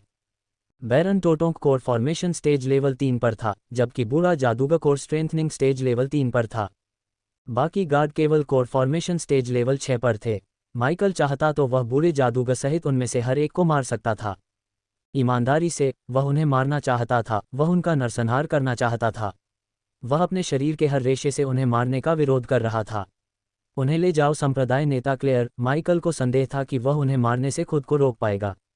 सिस्टम, मेरे साथ क्या गड़बड़ है? माइकल ने सिंहासन हॉल छोड़ने के लिए वापस मुड़ने से पहले सिस्टम से पूछा। होस्ट के प्रश्न का उत्तर देने के लिए सिस्टम स्तर बहुत कम है। कृपया सिस्टम स्तर को अपग्रेड करें। तो क्या मेरे साथ कुछ गलत है? भाड़ में जाओ। माइकल ने सिंहासन कक्ष छोड़ने के लिए दरवाजे की ओर चलते हुए अंदर से गाली दी। वह अपने अंदर रक्त की प्यास को राक्षसी गति से बढ़ता हुआ महसूस कर सकता था। इस डर पर वह वास्तव में वह अंधेरा स्वामी होगा जिससे हर कोई इतना डरता था। रुको! क्लेयर ने बैरन टोटोंक को जितनी जोर से हो सके चिल्लाते हुए देखा। उसकी आंखें खून से लाल हो गई थीं। ये स्पष्ट था कि बैरन गुस्से में था।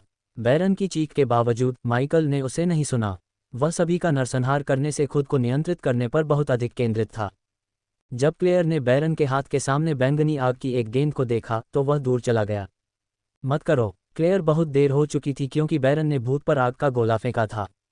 यह कोई शक्तिशाली मंत्र नहीं था, बस एक विविध मंत्र था जिसका उपयोग निम्न स्तर के जानवरों को भगाने के लिए किया जाता था। मंत्र का जाप जल्दी किया जा सकता था और साथ ही यह एक मंत्र रहित मंत्र था। आग का गोला तीर की तरह हवा में उछला। जैसे ही वह माइकल को मारने वाला था, उसके चारों ओर एक हल्के नीले रंग की पारदर्शी ढाल दिखाई दी। ढाल से टकराते ही आग का गोला गायब हो गया। क्लेयर का दिल धड़क उठा जब उसने देखा कि घोस्ट ने अपने कदम रोक दिए। वह धीरे धीरे पीछे मुड़ा और उसने देखा कि उसके चेहरे की नसें उभर आई हैं। वह सचमुच कांप रहा था और क्लेयर ने घोस्ट को कभी गुस्से में कांपते नहीं देखा था। घोस्ट! क्लेयर ने सावधानी से उसके पास पहुंची क्योंकि उसे कुछ ठीक नहीं लग रहा था। मेरी परीक्षा मत लो। माइकल के मुंह से निकले शब्द अलौकिक लग रहे थे। इसने क्लेयर की रीढ़ में एक सिहरन पैदा कर दी। बख्तरबंद सैनिकों के दिल में भय की लहर दौड़ गई। अनजाने में वे एक कदम पीछे हट गए। माइकल उन पर पागल होने की कगार पर था। उसके शरीर में मौजूद हर प्राणी उन्हें बेरहमी से मारना चाहता था।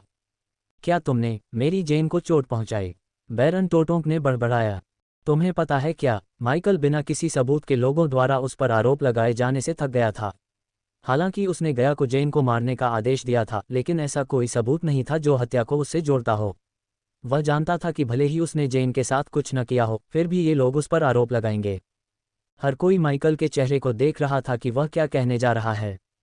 क्लेयर की धड़कनें बढ़ती रहीं तो उसने कुछ कदम आगे बढ़ाए। मुझे कोई फक्र नहीं है, उसने हर शब्द के बीच सांस ली। वह अराजकता के जोर को रोकने के लिए खुद से संघर्ष कर रहा था। अचानक माइकल दर्द से कराह उठा। उसने अपना सिर नीचे किया और नाइटमेयर को जमीन पर लिटा दिया।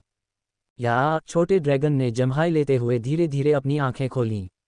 क्लेयर और रिकी ने उसके चेहरे का एक हिस्सा देखा, जबकि बैरन और उसके आदमी सिर्फ उसके सिर के ऊपरी हिस्से को देख पा रहे थे। वे उसे अपनी सांसों में कुछ बुदबुदाते हुए सुन सकते थे। क्या दे? बैरन ने दांत पीसते हुए पूछा। उसके दुख और शराब ने उसे सारी समझ खो दी। उस कुतिया के साथ क्या हुआ, इसकी परवाह करो। उसके शब्दों ने बैरन को चौंका दिया। बैरन को यह समझने में कुछ सेकंड लगे कि उसने अभी क्या कहा। माइकल की आवाज़ और भी ज्यादा जानवरों जैसी हो गई, यह अलौकिक थी। जब शब्द आखिरकार बैरन के सिर तक पहुंचे तो वह गुस्से में जमीन पर पैर पटकने लगा। अरे घोष्टी के साथ कुछ गड़बड़ है। अचानक सिंहासन कक्ष का दरवाज़ा जोरदार धमाके के साथ बंद हो गया।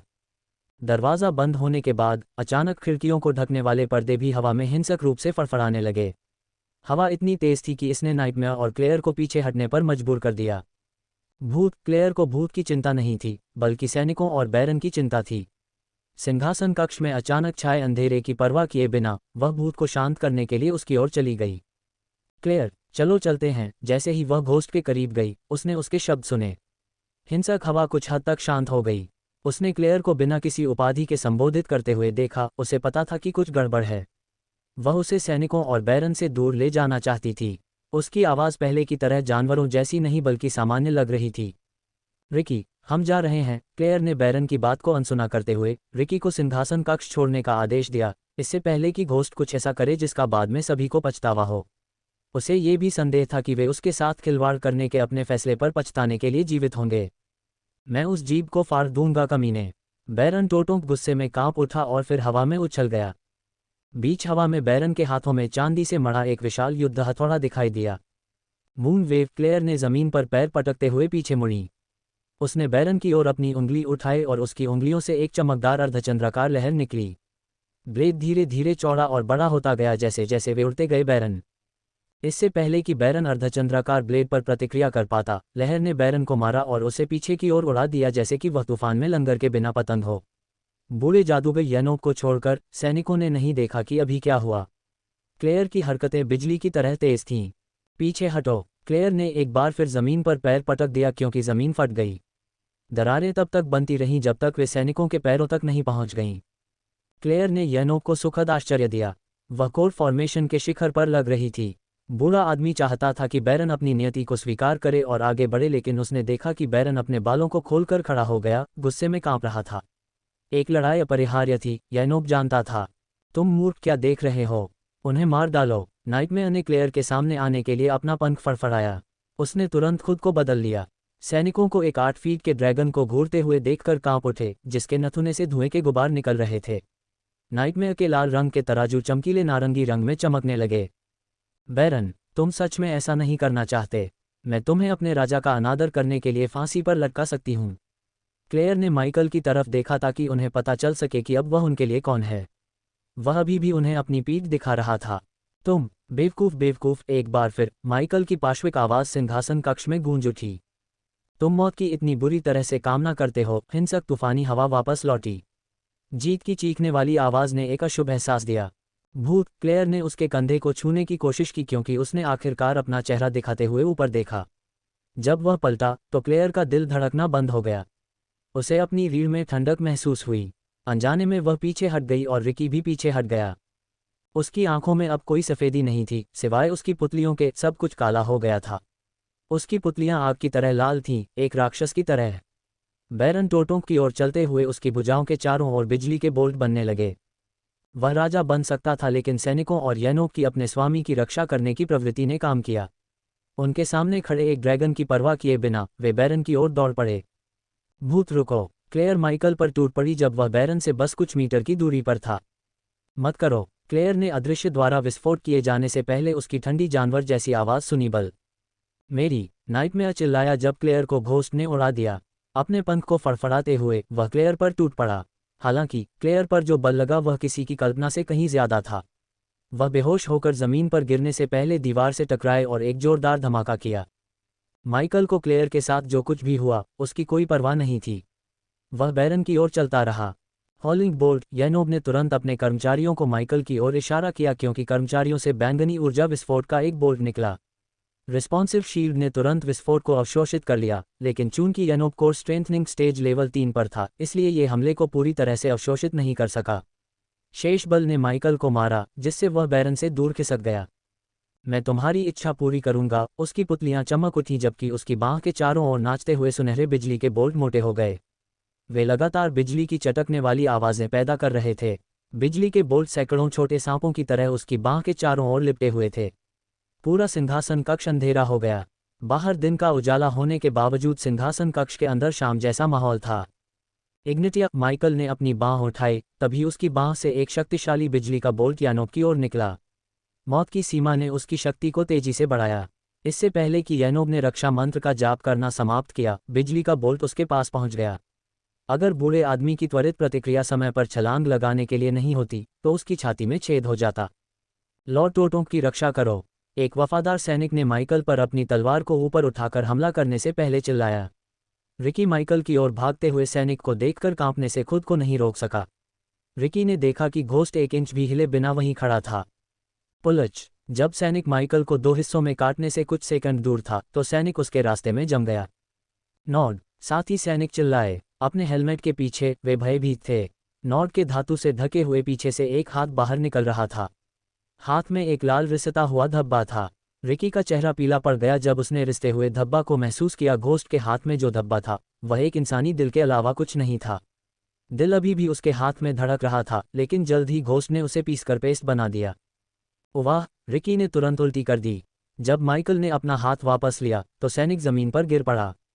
घोस्ट को उनकी ओर घूरते हुए देखकर उसके हाथ से खून टपक रहा था। सैनिकों के दिल में एक खौफ भर गया। फिर भी वे बैरन को घेरे हुए थे और यानोब की मदद का इंतजार कर रहे थे। अगर कोई उनकी मदद कर सकता था, तो वह उनका दरबारी जादूगर था। कोई भी जो मेरे रास्ते में खड़ा हो। घोस्ट के चेहरे पर धीरे धीरे एक शैतानी मुस्कान उभरी। यह कोई ऐसी मुस्कान नहीं थी जो गर्मजोशी बिखेरती हो। इसके विपरीत, यह एक ऐसी मुस्कान थी जिसने डर के मारे उनकी रीढ़ में झुंझुनी पैदा कर दी। इग्निटिया, जब यानोब एक और जादू कर रहा था, माइकल ने एक और बिजली का बोल्ट भेजा। उसने यानोब की तरफ देखा भी नहीं, उसने बस अपने सैनिकों से नजरें मिलाते हुए अपना हाथ उठाया। फिर से यानोब बिजली के बोल्ट के प्रक्षेप पथ से बाहर निकल गया। वर्तमान में बैरन के चारों ओर 9 पूरी तरह से बख्तरबंद सैनिक थे। कोर फॉर्मेशन स्तर 10 पर किसी के लिए भी 9 पूरी तरह से बख्तरबंद सैनिकों के साथ साथ एक कोर स्ट्रेंथनिंग स्टेज जादूगर एक बड़ा खतरा था, लेकिन माइकल के लिए नहीं। डेथ रेंज का इस्तेमाल उसने बिना किसी आदेश के किया था। इसने उसकी समग्र शक्ति को कोर स्ट्रेंथनिंग स्टेज लेवल 6 पर पहुंचा दिया। एक एक कदम करके माइकल सैनिकों की ओर बढ़ा। वह मुस्कुराते हुए अपना सिर बाएं और दाएं झुकाता रहा। कैस ब्लेड, शक्ति की बर्बरता। 2 सैनिकों ने एक साथ मंत्रों का जाप किया जिससे उनकी शक्ति बढ़ गई। वे माइकल पर टूट पड़े। एक सैनिक का धातु कवच चमकीले सुनहरे रंग में चमकने लगा जबकि दूसरा हल्की तरह भारी हो गया। वे दोनों तरफ से माइकल पर टूट पड़े। माइकल ने एक सैनिक के हाथ से तलवार पकड़ी और भारी सैनिक की गर्दन पकड़ी। इससे पहले कि वे दोनों हिल पाते, माइकल ने भारी सैनिक की गर्दन तोड़ दी। भारी सैनिक धड़ाम की आवाज के साथ फर्श पर गिर पड़ा। सैनिक घोस्ट के हाथ से तलवार छुड़ाने के लिए संघर्ष करता रहा, फिर भी वह अपनी तलवार को 1 इंच भी नहीं हिला सका। अन्य सैनिक लड़ाई में शामिल होना चाहते थे, लेकिन वे बैरन को असुरक्षित नहीं छोड़ सकते थे। इसलिए उन्होंने देखा कि घोस्ट ने उनके कॉलेज के हाथ से तलवार खींच ली, जैसे किसी बच्चे के हाथ से कैंडी खींच ली हो। चिपटना। जैसे ही माइकल ने तलवार ली, उसने तलवार को 2 हिस्सों में तोड़ दिया। पुलच, पुलच, पुलच, पुलच, पुलच, पुलच। सिपाही ने पीछे की ओर भागने की कोशिश की, लेकिन वह बहुत देर हो चुकी थी। माइकल ने टूटे हुए तीर को सीधे धातु के कवच के माध्यम से सिपाही के कंधे में घुसा दिया। बिना किसी दया के माइकल ने सिपाही पर तब तक तेजी से वार करना जारी रखा जब तक कि सिपाही का बेजान शरीर जमीन पर गिर नहीं गया। हालांकि उसकी क्रूरता यहीं नहीं रुकी। उसने सिपाही की छाती पर लात मारी, जिससे उसकी छाती कुचल गई। मृत्यु और अराजकता। .tsk कितना सुंदर। मेरी, अपनी आंखें खोलो। दुर्स्वप्न ने खुद को सिकोड़ लिया। उसने क्लेयर को जगाने के लिए उसके चेहरे को अपने हाथ से रगड़ा। रिकी घोस्ट को एक सैनिक का हाथ चीरते हुए और दूसरे को खूनी हाथ से पीट पीट कर मारते हुए देख रहा था। वह क्रूरता को अब और नहीं देख सकता था क्योंकि उसने अपना सिर संप्रदाय की नेता क्लेयर की ओर घुमाया। दीवार में एक छेद था जहां वह जमीन पर गिरने से पहले टकराई थी। उग्र उन्माद। जब माइकल एक सैनिक को मौत के घाट उतारने में व्यस्त था, तब यानोब ने एक शक्तिशाली अग्नि मंत्र का जाप करते हुए चिल्लाया। तुरंत ही उसके कर्मचारियों से लावा की एक धारा माइकल की ओर चली गई। हंफ उसका लाल लाल यानोब पर गिरा। बूढ़े जादूगर को ठंड का एहसास हुआ। वह महसूस कर सकता था कि उसकी आत्मा भय से कांप रही है। सैनिकों ने देखा कि घोस्ट वहां 1 इंच भी हिले बिना खड़ा था। कुछ सेकंड में लावा की धारा उसके शरीर से टकराई, लेकिन अजीब तरह से धारा उसके आर पार हो गई। तभी उन्हें एहसास हुआ कि यह एक परछाई थी, क्योंकि घोस्ट की आकृति पतली हवा में फीकी पड़ गई थी। वे जल्दी से पास चले गए। बैरन वह अभी भी उन्हें दूर धकेलने और घोस्ट से लड़ने की कोशिश कर रहा था, लेकिन सैनिक बैरन को बचाने के लिए उसके साथ हाथापाई कर रहे थे। अचानक यानोब की सहज प्रवृत्ति ने काम करना शुरू कर दिया, क्योंकि उसे लगा कि कोई उसके पीछे है। उसने भागने की कोशिश की, लेकिन एक हाथ ने उसकी गर्दन के पीछे से उसे पकड़ लिया। यानोब ने एक त्वरित जादू करने के लिए अपना मुंह खोला, लेकिन दूसरे हाथ ने उसका मुंह बंद कर दिया। जब तुम्हें मौका मिला था तब तुम्हें चले जाना चाहिए था। यानोब ने घोस्ट की आवाज़ सुनी। ये किसी इंसान की आवाज़ की तरह नहीं लग रही थी। ये कुछ अलग, ठंडी, जानलेवा और हड्डियों को कंपा देने वाली थी। अब तुम मरने वाले हो। नहीं, बैरन ने यानोब पर चिल्लाया, लेकिन यानोब के लिए बहुत देर हो चुकी थी। उसका सिर लाल धुंध में फट गया। लॉर्ड यानोब। सैनिकों को विश्वास नहीं हो रहा था कि उसने यानोब को मार दिया। यानोब ब्रैडफोर्ड का सबसे शक्तिशाली जादूगर था। उसने खुद रॉयल लैंड के शाही दरबारी जादूगर से पढ़ाई की। बूढ़ा आदमी शांति से अपना बुढ़ापा जीने के लिए ब्रैडफोर्ड में बस गया, लेकिन बैरन की वजह से उसकी मौत भयानक हो गई। 2 दशक पहले जब बैरन जवान था, उसने यानोब को एक जानवर के हमले से बचाया था। वे दोनों पिता और पुत्र की तरह बन गए। इसलिए यानोब जेन को अपनी पोती की तरह प्यार करता था। इसलिए जब उसने सुना कि लूसीफर ने उसकी हत्या कर दी है, तो वह तुरंत ब्रैडफोर्ड आ गया। यानोब को हमेशा यह एहसास होता था कि बैरन खतरे में है। यही वजह है कि जेन की मौत के बाद से वह उसके साथ रहता था। साथ ही बूढ़ा आदमी यह पता लगाना चाहता था कि जेन को किसने मारा। अरे जल्दी करो, उसके स्वामी को जागीर से बाहर ले जाओ, हम उसे रोक लेंगे। 2 सैनिक आगे आए, जबकि बाकी लोग उसे पकड़कर दरवाजे की ओर भागे। बहुत देर हो चुकी है। जैसे ही उन्होंने उसकी आवाज़ सुनी, सैनिकों ने उसे यानोब के सिरहीन शरीर से गायब होते देखा। पलक झपकते ही वह उनके रास्ते में आ गया। मुझे जाने दो, मैं उसे मार डालूंगा। बैरन ने रक्षा गठन से बाहर निकलने की कोशिश की। भूतिया रुको, उन्हें जाने दो। नाइटमेयर ने माइकल को सैनिकों का नरसंहार करने से रोकने के लिए चिल्लाया। उसे मारने की कोशिश करने वाले बैरन के विपरीत, सैनिकों ने अपने काम के अलावा कुछ नहीं किया। वे निर्दोष थे और वे ऐसी क्रूर मौत के लायक नहीं थे। मैं उन्हें जाने दूंगा। सैनिक राहत की सांस लेने से खुद को रोक नहीं पाए। एक पल के लिए उन्हें वाकई लगा कि ड्रैगन ने उन सभी को बचा लिया है। हालांकि जब उन्होंने उसके अगले शब्द सुने तो वे भयभीत हो गए। नरक में बिजली के बोल्ट धीरे धीरे गायब हो गए, क्योंकि गहरे लाल रंग की लौ उसकी बाहों के चारों ओर लिपट गई। वे उसकी बाहों के चारों ओर ऐसे घूम रहे थे जैसे कि वे छोटी हों सांप। नाइटमेयर ने देखा कि वह मंत्रों का नाम लिए बिना ही मंत्रों का जाप कर रहा था। जब तक कोई फ्यूजन स्टेज तक नहीं पहुंच जाता, तब तक वह मंत्रों के बिना मंत्रों का जाप नहीं कर सकता। फिर भी वह मंत्रों का जाप किए बिना ही उनका उपयोग कर रहा था। इसके अलावा बिजली के बोल्ट और अब ज्वाला ऐसा लग रहा था जैसे कि आग ऊर्जा का उपयोग करके मंत्रों का जाप करने के बजाय उसे उसकी इच्छा के अनुसार हेरफेर किया जा रहा हो। अगर स्काई हॉल से कोई माइकल को देखता तो वह अवाक रह जाता। दुनिया में कुछ उच्च अधिकारियों को छोड़कर कोई भी प्राचीन देवताओं के अस्तित्व के बारे में नहीं जानता था। मौलिक हेरफेर प्राचीन देवता द्वारा स्वयं इस्तेमाल की जाने वाली शक्ति थी। कोई भी नश्वर मौलिक हेरफेर की मूल बातें भी नहीं समझ सकता था। फिर भी घोस्ट ने 2 तत्वों को नियंत्रित किया, बिजली और आग। जाओ, हम तुम्हें जितना हो सके उतना समय देंगे। 2 बहादुर सैनिकों को पता था कि वे उसे रोक नहीं सकते। फिर भी बैरन की रक्षा करने की शपथ ने उन्हें घोस्ट का सामना करने का साहस दिया। जो दोषी था वह खुद बैरन था। अगर वह घोस्ट के साथ लड़ाई नहीं करता तो वे सैनिक और यानोब अभी भी जीवित होते। बैरन के लिए, बैरन के लिए। दोनों सैनिक माइकल की ओर दौड़े और जोर से युद्ध की पुकार लगाई। नाइटमेयर ने माइकल पर हमला करने के लिए अपना पंख फड़फड़ाया, इससे पहले कि वह दोनों सैनिकों को मार सके। ड्रैगन घोस्ट को खुद से बचाना चाहता था। वह घोस्ट जिसे वह जानता था कभी उन्हें नहीं मारता। वह चालाक और गणना करने वाला था। हालांकि इस समय वह एक नए व्यक्ति की तरह लग रहा था। यहाँ तक कि जब वह अपने लूसीफर व्यक्तित्व में था, तब भी नाइटमेयर ने उसे कभी अपना आपा खोते नहीं देखा था। वह हमेशा शांत रहता था। अब उसे पहले से कहीं ज्यादा गाय की याद आ रही थी। अगर कोई घोस्ट को रोक सकता था तो वह गाय ही था। उसे यहाँ से निकालो। नाइटमेयर ने रिकी को क्लेयर को सिंहासन कक्ष से बाहर निकालने का निर्देश देने के बाद माइकल की ओर धावा बोला। घोस्ट नाइटमेयर उसकी ओर उड़ रहा था। सैनिक माइकल की ओर दौड़ रहे थे। सैनिक बैरन को दरवाजे की ओर ले जा रहे थे और रिकी क्लेयर को घोस्ट से दूर ले जा रहा था। माइकल को ऐसा लग रहा था कि सब कुछ धीमी गति में हो रहा है। उसने पहले कभी इतना मजबूत महसूस नहीं किया था। वे सैनिक और कमरे में मौजूद हर कोई बहुत छोटा लग रहा था। बारबेक्यू जैसा लग रहा है। माइकल ने मुस्कुराते हुए अपनी बाहें ऊपर उठाईं, क्योंकि उसके दोनों हाथों से आग की दो तीखी गर्म धाराएं निकल रही थीं। आग ने दोनों सैनिकों को घेर लिया। उनकी पीड़ा की चीखें हवेली की दीवारों से गूंज उठीं, लेकिन जल्द ही उनकी चीखें गायब हो गईं। जिस जगह वे खड़े थे वहां गर्म राख का ढेर और दो झुलसी हुई खोपड़ियां ही बची थीं। भूत, नाइटमेयर चिल्लाया। जैसे ही ड्रैगन उसके पास पहुंचने वाला था, उसने नाइटमेयर को देखने के लिए अपनी नज़र घुमाई। उसे घूरती हुई लाल आंखों को देखकर नाइटमेयर को ठंड लग गई। अपनी आंखों के कोने में नाइटमेयर ने आखिरकार रिकी को क्लेयर के साथ हॉल से बाहर निकलते देखा। उसे अपने दिल में कुछ राहत महसूस हुई, लेकिन जैसे ही रिकी के पीछे दरवाजा बंद हुआ, पूरा हॉल अंधेरा हो गया। हॉल में केवल माइकल की लाल आंखें और नाइटमेयर की चमकती हुई लाल तराजू ही दिखाई दे रही थी। अचानक ब्लैकआउट के बावजूद नाइटमेयर माइकल की आकृति देख सकता था। वह लंबा और मोटा होता जा रहा था। अचानक नाइटमेयर के चेहरे पर एक चमकदार सफ़ेद रोशनी चमकी। रोशनी ने उसे अपनी आंखें बंद करने पर मजबूर कर दिया और जब उसने अपनी आंखें खोलीं तो वह डार्क फॉरेस्ट में लूसीफर की भूमिगत हवेली में बिस्तर पर लेटा हुआ था। बैरन के जागीर में वापस आकर बैरन टोटोंक ने अपने सैनिकों को पीड़ा में रोते हुए सुना। हड्डियों और धातु के टूटने की आवाज़ ने उसके हैंगओवर को कम कर दिया। हॉल में अंधेरे के साथ साथ उसने जो कुछ देखा उससे बैरन के दिल में एक सिहरन पैदा हो गई। साले, तुम कहाँ हो? बैरन ने गुर्राते हुए कहा।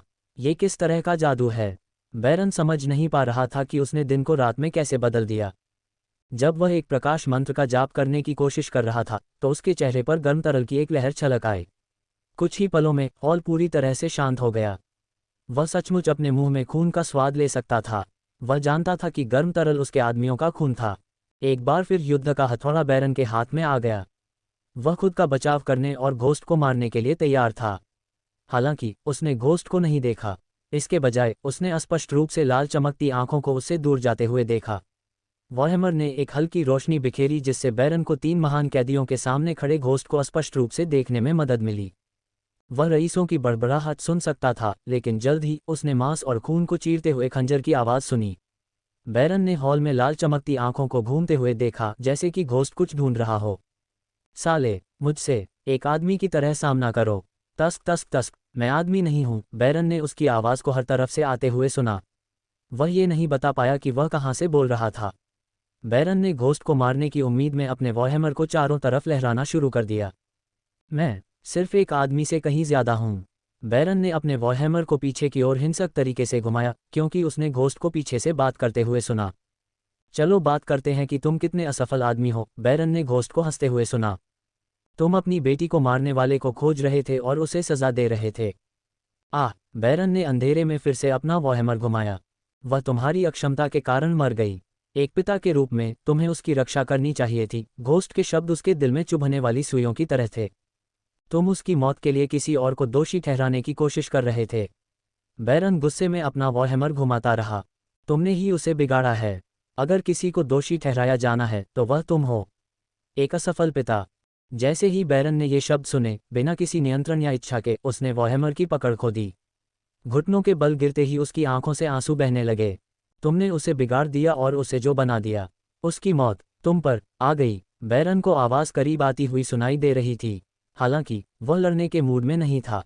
घोस्ट द्वारा कहे गए शब्दों ने लूसीफर से दोष और क्रोध को खुद पर स्थानांतरित कर दिया। कल्पना करो कि वह अपने पिता के लिए कैसे रोई होगी।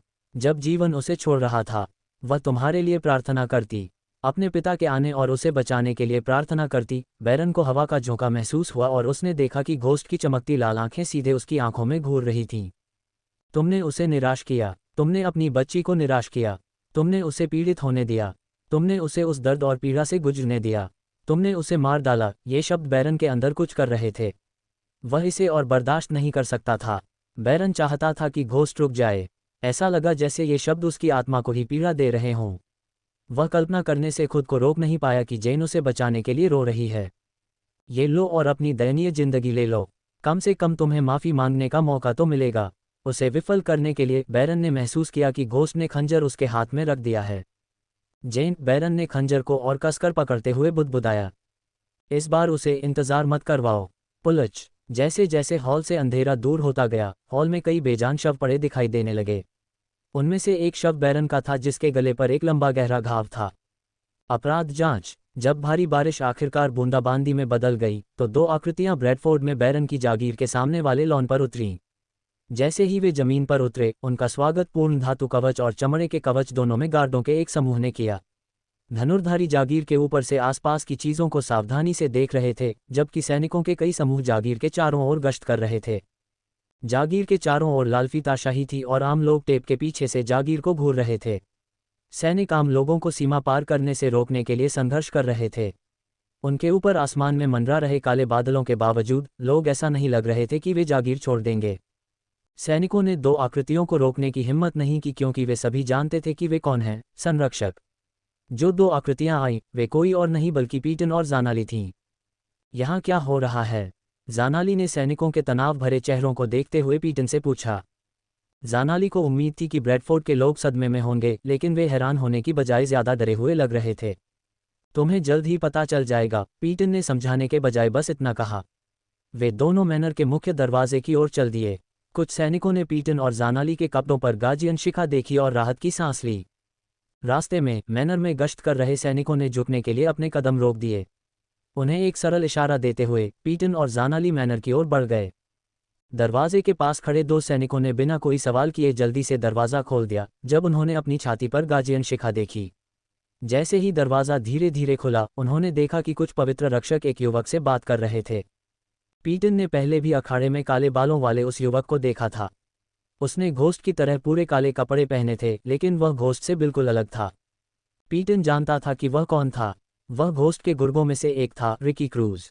गरीब परिवार में जन्मे और पले बड़े रिकी 16 साल की उम्र में ब्रेडिया की सेना में शामिल हो गए थे, जब उनके पिता गेट गार्ड के पद से सेवानिवृत्त हुए थे। घोस्ट से मिलने के बाद उनकी जिंदगी पलट गई। उस समय रिकी का मासिक वेतन महाद्वीप के किसी भी सैनिक से कहीं ज्यादा था। 1 साल के भीतर रिकी अपने परिवार को ब्रेडिया के एक छोटे से गांव से सनराइज संप्रदाय के आवासीय क्षेत्र में ले आया। घोस्ट सनराइज संप्रदाय पर्वत श्रृंखला को अपने स्वयं के छोटे साम्राज्य में बदल रहा था। वे पर्वत श्रृंखला में कई क्षेत्र बना रहे थे। मुख्य पर्वत पर संप्रदाय और शैक्षणिक उद्देश्यों से संबंधित निर्माण थे। पीटन की नई डॉन टीम के अनुसार दूसरा क्षेत्र एक आवासीय क्षेत्र होना चाहिए था। घोस्ट के बारे में एक और अफवाह उसने सुनी जब वह पर्वत श्रृंखला में जंगलों और वन्यजीवों को नष्ट किए बिना पर्वत श्रृंखला को बदलने के लिए बौनों के साथ काम करने के लिए एल्वेन आर्किटेक्ट की तलाश कर रहा था। प्रकृति के प्रति उसके प्रेम ने हमेशा पीटन को उसके व्यक्तित्व के बारे में वास्तव में आश्चर्यचकित किया। वह कभी भी ऐसा व्यक्ति नहीं लगा जो माँ प्रकृति की परवाह करेगा। हालांकि वह एक कीमियागर था और ब्रेडिया में सबसे बड़े हर्बल गार्डन का मालिक था, इसलिए प्रकृति के प्रति उसका प्रेम कुछ हद तक समझ में आता था। रिकी से अपनी नज़र हटाते हुए पीटन ने देखा कि कई बुरी तरह से कटे हुए शरीर जमीन पर पड़े थे। पूरा हॉल खून और आग ऊर्जा से भरा हुआ था। मिस पीटन, अचानक पीटन को पीछे से एक शांत आवाज़ सुनाई दी। वह पीछे मुड़ी और देखा कि घोस्ट उसके चेहरे पर स्वागत भरी मुस्कान के साथ उसकी ओर आ रहा है। काश हम किसी अलग परिस्थिति में मिलते। उसने सिर हिलाया और उसने अपनी नज़र जानाली की ओर घुमाई। मिस जानाली ने उसे ठंडे अंदाज में सिर हिलाया, लेकिन ऐसा नहीं लगा कि उसे परवाह है। यहाँ क्या हुआ, घोस्ट? या मुझे तुम्हें किंग घोस्ट कहना चाहिए? जानाली ने पीटन के चेहरे पर मुस्कान देखी। यह अजीब था क्योंकि उसे लगा कि पीटन घोस्ट से बहुत नफरत करता है। नहीं, मैं चाहता हूं कि तुम मुझे घोस्ट कहो, जब तक कि मुझे तुम्हें गाजियन पीटन न कहना पड़े। बहुत ज्यादा उलझी हुई बात है। पीटन के सिर हिलाने पर घोस्ट ने हंसी उड़ाई। यहाँ क्या हुआ? पीटन के सवाल को सुनकर घोस्ट के चेहरे पर मुस्कान गायब हो गई और उसने आह भरी। मेरे पीछे आओ, अगर मैं तुम्हें दिखा दूं तो बेहतर होगा। पीटन और जानाली उसके पीछे सिंहासन कक्ष के पूर्वी हिस्से में चले गए। खंभों और पर्दों की छाया ने नीचे के फर्श को काला कर दिया। वे जैसे जैसे करीब पहुंचे, उन्होंने देखा कि एक शव जमीन पर पड़ा हुआ है। बाकी शवों की तुलना में उनके सामने का शव बरकरार था। वह बैरन टोटोंक है। जानाली दंग रह गई। उसने अपनी नज़र पीटन पर घुमाने से पहले उसकी गर्दन के चारों ओर गहरे घाव को देखा। हालांकि पीटन उसके जितना हैरान नहीं था। उसने बस अपने चौकोर चश्मे को ठीक किया और बैरन के हाथ में खंजर को करीब से देखा। पवित्र रक्षक अभी भी जांच कर रहे हैं, लेकिन ऐसा लगता है कि बैरन ने बेचारे सैनिकों पर पागल होकर उस खंजर से अपनी जान ले ली। कट और बैरन के शरीर की स्थिति के आधार पर पीटन घोस्ट से सहमत था कि उसने अपनी जान ले ली। पवित्र रक्षकों ने बैरन का वारहैमर ले लिया। कुछ सैनिकों को हथौड़े से पीट पीट कर मार डाला गया, कम से कम ऐसा तो लगता है। घोस्ट ने आह भरते हुए कहा। सैनिकों के परिवार को बंद ताबूत में अंतिम संस्कार करना होगा। मैं सुनिश्चित करूंगा कि उनके परिवारों को वह मिले जिसके वे हकदार हैं और उससे भी ज्यादा। पीटन ने सिर हिलाया। मैंने खोपड़ियों के साथ राख के 2 ढेर देखे। मुझे नहीं लगता कि बैरन इतना शक्तिशाली था कि वह इतना शक्तिशाली जादू कर सके। मैंने सुना है कि बैरन के निजी रक्षक कोर फॉर्मेशन लेवल 6 पर थे। बैरन उनसे कमज़ोर था और जादूगर नहीं था। मेरे पीछे आओ। फिर से जानाली ने घोस्ट का पीछा किया। वे सिंहासन की ओर जा रहे थे जहां जानाली ने एक पवित्र रक्षक को पूरे सफ़ेद धातु के कवच में खड़ा देखा। संरक्षकों को आते हुए देखकर पवित्र रक्षक शरीर से दूर चला गया। जैसे ही पवित्र रक्षक शरीर से दूर चला गया, जानाली ने पूरा शरीर या उसका जो कुछ बचा था उसे देखा। जिस जगह सिर होना चाहिए था, जानाली ने मस्तिष्क पदार्थ, खोपड़ी के टुकड़े और खून देखा। उसे ये देखकर ही उल्टी आ गई। उसने सोचा कि गया की हत्या क्रूर थी, लेकिन सिंहासन कक्ष के अंदर जो हुआ वह गया की हत्याओं की तुलना में दूसरे स्तर पर था। जानाली को विश्वास नहीं हो रहा था कि यह किसी सामान्य प्राणी द्वारा किया गया था। ऐसा लग रहा था कि हॉल में कोई बहुत बुरा व्यक्ति घुस आया और बिना किसी दया के उन पर कत्लेआम कर दिया। उनके शरीर क्षत विक्षत थे। उसे संदेह था कि घोस्ट भी ऐसा करने में सक्षम था। हिंसा। पीटन ने सीटी बजाए और जादूगर के हाथों में मौजूद डंडे को देखा। अगर मैं जुआ खेलने वाला आदमी होता तो मैं कहता कि यह यनोब है, बैरन का दरबारी जादूगर, और उसका उस जादू से कुछ लेना देना है। शायद। पीटन शव के पास बैठ गई। उसने कुछ पलों तक शव का अध्ययन किया और फिर अपनी नज़रें घुमाकर राख के 2 ढेरों पर डालीं। इस बीच जानाली और घोस्ट धैर्यपूर्वक पीटन को घूरते रहे। यह इस बात पर निर्भर करता है कि जादू कितना शक्तिशाली था, लेकिन दूरी समझ में आती है। बेशक ऐसा ही है, माइकल ने सोचा। वह इस दुनिया में पहले की तरह हिटमैन नहीं था, लेकिन इसका मतलब यह नहीं था कि वह सबूत मिटाना और अधिकारियों को चकमा देने के लिए नए सबूत बनाना भूल गया था। शवों को फिर से व्यवस्थित करने और एक नया अपराध स्थल स्थापित करने में उसे आधे घंटे का समय लगा। जहां तक माइकल का सवाल है, जब तक कि शर्लक होम्स जैसा कोई व्यक्ति अपराध स्थल को देखने नहीं आता, तब तक कोई भी ऐसा कोई सबूत नहीं ढूंढ सकता था जो उसे हत्याओं से जोड़ता हो। प्रश्नवाचक चिन्ह। जहां तक रिकी और क्लेयर का सवाल है, उसने उनकी चिंता नहीं की। उसने वफादारी के स्तर को देखने के लिए रिकी को अपना अधीनस्थ बना लिया। वह नौजवान उसके प्रति 95% वफादार था। वफादार होने के अलावा, रिकी ने वादा किया कि वह सिंहासन कक्ष में जो कुछ हुआ उसके बारे में किसी को नहीं बताएगा। बेशक माइकल ने अकेले उसके शब्दों पर विश्वास नहीं किया, फिर भी रिकी इतना मूल्यवान और वफादार था कि उसे मारना उसके लिए आसान नहीं था। इसलिए माइकल ने उस पर एक स्पाईकैम लगा दिया और अज़ाज़ेल को हर दिन पूरे दिन उसकी निगरानी करने का आदेश दिया। अगर रिकी अपना मुंह बंद रखता तो वह बच जाता। क्लेयर की स्थिति उसकी बेवकूफ़ी के कारण कुछ जटिल थी। विस्फोट। उसकी सहज प्रवृत्ति ने माइकल को क्लेयर को नुकसान न पहुंचाने के लिए कहा, लेकिन केवल उस पर एक स्पाईकैम लगाने के लिए कहा। सच में, माइकल ने नहीं सोचा था कि क्लेयर कभी भी उसके बारे में गार्जियन को बताएगी। रिकी की तरह, जब तक वह अपना मुंह बंद रखेगी तब तक उसे कोई नुकसान नहीं होगा। हालांकि वह क्लेयर को मारना नहीं चाहता था, लेकिन अगर वह उसे बता देती तो उसे मारना पड़ता। बहुत कुछ दांव पर लगा था। वह अपनी रक्तपिपासा को नियंत्रित न कर पाने के कारण खुद पर गुस्सा था। उसे ऐसा लग रहा था कि वह अपने ही शरीर के अंदर कैद है और किसी और ने उन सभी को मारने के लिए उसके शरीर पर कब्जा कर लिया है। जिस क्षण उसने गार्जियन और पवित्र रक्षकों से निपटना समाप्त किया, वह सिस्टम से लंबी बातचीत करना चाहता था ताकि पता चल सके कि उसके साथ क्या गलत था। मारने की इच्छा पहले के विपरीत नियंत्रण में थी, लेकिन वह खुद को नियंत्रित करना चाहता था इससे पहले कि उस पर कब्जा किया जाए। भूत, क्या तुमने बैरन के परिवार को सूचित किया? पीटन ने पूछा। हाँ, मैंने अपने बेटों को यह बताने के लिए भेजा था कि यहाँ क्या हुआ था। यहाँ वास्तव में क्या हुआ, इसका उत्तर देना पवित्र रक्षकों और आप लोगों पर निर्भर करता है। मैं आपसे पूरी जांच करने का आग्रह करता हूँ। मैं और मेरे लोग हर संभव तरीके से मदद करेंगे। महाराज, कुलीन लोग यहाँ हैं। पीटन ने रिकी को घोस्ट को पुकारते हुए देखा। क्षमा करें मिस पीटन, मुझे अब राजसी कर्तव्यों का ध्यान रखना है। बेशक, हम संपर्क में रहेंगे, पीटन ने कहा। जानाली ने घोस्ट की आकृति को धीरे धीरे अपनी नज़रों से ओझल होते हुए देखा। फिर उसने पीटन से पूछा, तुम्हारा क्या ख्याल है कि यहाँ क्या हुआ? पीटन, तुम उसकी कहानी पर यकीन करते हो? मुझे नहीं लगता। पीटन ने अपना चश्मा ठीक किया। लेकिन मुझे भी नहीं लगता कि हत्याओं से उसका कोई लेना देना है। वह कोर फॉर्मेशन लेवल 10 है। हालांकि वह बहुत शक्तिशाली है, लेकिन वह उन सभी कोर फॉर्मेशन योद्धाओं और कोर स्ट्रेंथनिंग स्टेज जादूगर को नहीं मार सकता था। मैं जादूगर येनोब को जानता था, उसे घोस्ट नहीं मार सकता था। हालांकि पीटन गलत नहीं था। उन सभी को मारने वाला वास्तव में घोस्ट नहीं था, ये कुछ ज्यादा शक्तिशाली था। सच्चे डार्क लॉर्ड का अंकुर। अंधेरे जंगल में वापस माइकल एक दर्पण के सामने खड़ा था और अपने प्रतिबिंब को घूर रहा था। मेरे प्रभु, आप यहाँ हैं। अजाजल माइकल को देखने के लिए दीवारों के माध्यम से मंडरा रहा था। भूत के शरीर पर निशानों को देखकर दानव बटलब भौचक्का हो गया। कुछ हुआ मेरे प्रभु? अजाजल ने पूछा। भूत ने अपना चेहरा छिपाने के लिए कोई फेस मास्क नहीं पहना था। अजाजल उसके प्रति पूरी तरह से वफादार था। इसके अलावा भविष्य में अजाजल को उसके दोनों व्यक्तित्वों, भूत और लूसीफेर के साथ काम करना होगा। उसने अजाजल को अपने बैटमैन के लिए अल्फ्रेड के रूप में सोचा। बैरन टोटोंक और सैनिकों का एक समूह जो सिर्फ अपना काम कर रहे थे, मारे गए। भूत ने कहा, अपने हाथ में पकड़े हुए लंबे कोट को बिस्तर पर फेंक दिया। उन्हें किसने मारा मेरे प्रभु? मैंने। माइकल धीरे धीरे दर्पण की ओर चला गया। उसने अपना हाथ दर्पण पर रखा।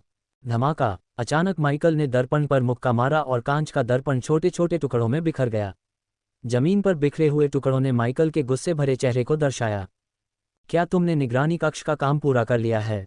अजाजल ने सिर हिलाया। हाँ मेरे स्वामी, अब मैं 24 घंटे आपके स्पाई कैम की निगरानी कर सकता हूँ। अच्छा, अब जाओ, मुझे कुछ समय अकेले चाहिए। मैं तुम्हारे आदेश का इंतजार करूंगा मेरे स्वामी। अपना सिर झुकाते हुए अजाजल कमरे से बाहर चला गया। अजाजल के कमरे से बाहर जाने के बाद माइकल बिस्तर पर बैठ गया।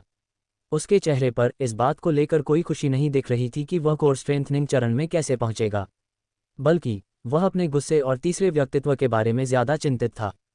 सिस्टम, मेरे साथ क्या हो रहा है? माइकल ने सिस्टम इंटरफेस में प्रवेश किया। स्टेटस विंडो को घूरते हुए उसने सिस्टम से पूछा। सिस्टम का स्तर बहुत कम है। अगले अपग्रेड के लिए होस्ट को 200,000 बैडेस पॉइंट्स खर्च करने होंगे। क्या होस्ट सिस्टम को 4.0 में अपग्रेड करना चाहता है? करो। माइकल इस बात पर बहुत ज्यादा ध्यान दे रहा था कि उसके साथ क्या हुआ।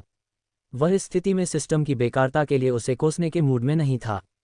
सिस्टम को अपग्रेड करने के बाद कोर स्ट्रेंथनिंग स्टेज में प्रत्येक लेवल के लिए एक्सपीरियंस कैप 25% कम हो जाएगी।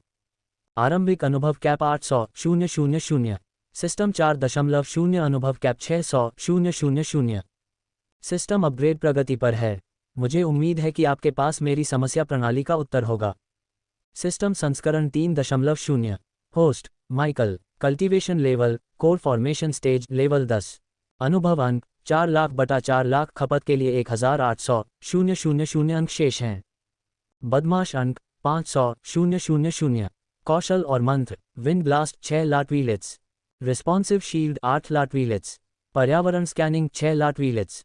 इग्निटिया 8 लाटवीलेट्स। लाइटनिंग डैश 6 लाटवीलेट्स। एनर्जी डिवोवर 2 लाटवीलेट्स। डेथ रेंज 3 लाटवीलेट्स। अंधकार की आंखें सामान्य दूसरों के साधना स्तर को समझ सकता है। अंधकार की आंखें लूसीफेर दूसरों के साधना स्तर को समझ सकता है, भ्रम को देख सकता है। अंधकार का बादल लूसीफेर कमजोर इरादों वाले दुश्मन पूरी तरह से अपना साहस खो देंगे और आत्मसमर्पण कर देंगे। मृत्यु सीमा 50% अधिक शक्तिशाली होगी। यदि अंधेरे में सक्रिय किया जाता है तो मेजबान की साधना का स्तर स्टेज बाधा की परवाह किए बिना 4 स्तर ऊपर बढ़ जाएगा। शब्दहीन जादू कास्टर लूसीफेर पूर्ण लूसीफेर रूप में मेजबान को इसे डालने के लिए बस मंत्र के बारे में सोचना होगा। तकनीक भाग्य की तलवारें 95% महारत। आग की अंगूठी 83% महारत। सरपेंट मेगा 96% महारत। व्यवसाय सूर्योदय संप्रदाय का मुख्य शिष्य। सूर्योदय संप्रदाय का संरक्षक। अथाह गहराई का भगवान लूसीफेर।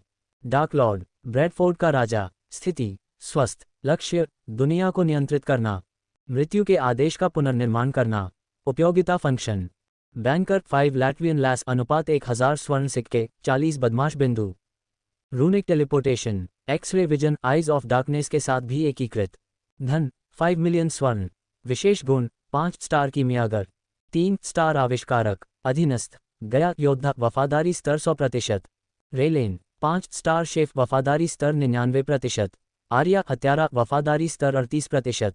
हेनबर्ग योद्धा वफादारी स्तर 35%। मैक्सिन योद्धा वफादारी स्तर 98%। टिबेरियस योद्धा वफादारी स्तर 45%। सैडी वफादारी स्तर 30%। रिकी वफादारी स्तर 95%। साइलेंट रीपर रूप समुद्री डाकू वफादारी स्तर 80%। ऑपरेशन का आधार sunrise sect. Abyssal crypt Bradford का साम्राज्य। परिचित नाइटमेयर फॉरेस्ट ड्रैगन। वेदोरा 3 सिर वाला हाइड्रा।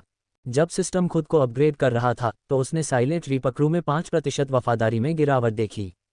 हालांकि यह समझ में आता है क्योंकि वे समुद्र में जहाज़ों को लूटने के बजाय क्रिप्ट में फंस गए थे। जब से गार्जियन ने साइलेंट रीपर को नष्ट किया है, माइकल समुद्री लुटेरों के दल को अंडर आइलैंड में क्रिप्ट में रख रहा था। उसने उन्हें 3 महीने तक चलने के लिए पर्याप्त राशन उपलब्ध कराया। हालांकि मैक्सिन समुद्री लुटेरों की देखरेख करने के लिए वहां थी, लेकिन क्रिप्ट उन आज़ाद ख्याल समुद्री लुटेरों के लिए पिंजरे की तरह था। माइकल ने समय का ध्यान नहीं रखा। पलक झपकते ही 6 घंटे बीत गए। सिस्टम अपग्रेड पूरा हो गया है। वर्तमान सिस्टम स्तर 4.0। होस्ट के पास उपभोग करने के लिए 1600,000 अनुभव अंक बचे हैं। क्या होस्ट अंक उपभोग करना चाहता है? ऐसा करने से पहले मुझे बताओ कि मेरे साथ पहले क्या हुआ था। सिस्टम का स्तर बहुत कम है। क्या बकवास है। माइकल को विश्वास नहीं हुआ कि उसने अभी क्या सुना। उसने सिस्टम को अपग्रेड करने के लिए 200,000 बदमाश अंक खर्च किए, फिर भी उसे कुछ नहीं मिला। खुद पर गुस्सा होने के अलावा सिस्टम की बेकारता ने उसके अंदर गुस्से की आग को और भड़का दिया। अरे, अगले अपग्रेड के लिए कितना? 600,000 बदमाश अंक।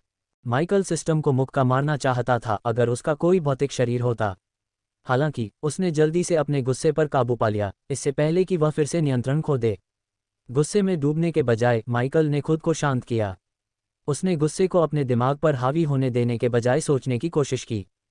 सिस्टम, अंक खाओ। कोर स्ट्रेंथनिंग चरण में सफलता में 4 दिन लगेंगे। चेतावनी, सिस्टम 4 दिनों के लिए ऑफलाइन रहेगा। चेतावनी, मेजबान 4 दिनों तक बेहोशी की हालत में रहेगा। यदि मेजबान खतरे में है तो सिस्टम मेजबान को नोटिस करेगा। इसे करो। माइकल अपनी सुरक्षा के बारे में चिंतित नहीं था क्योंकि वह अंधेरे जंगल में था।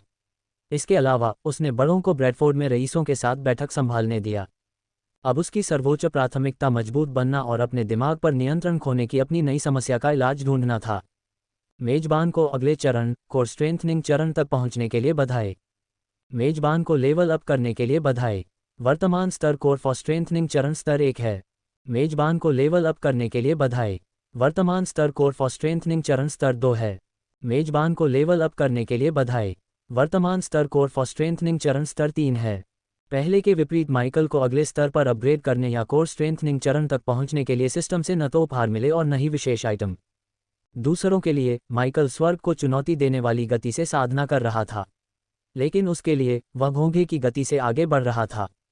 पलक झपकते ही 4 दिन बीत गए। धीरे धीरे माइकल को लगा कि उसके शरीर पर नियंत्रण वापस आ रहा है।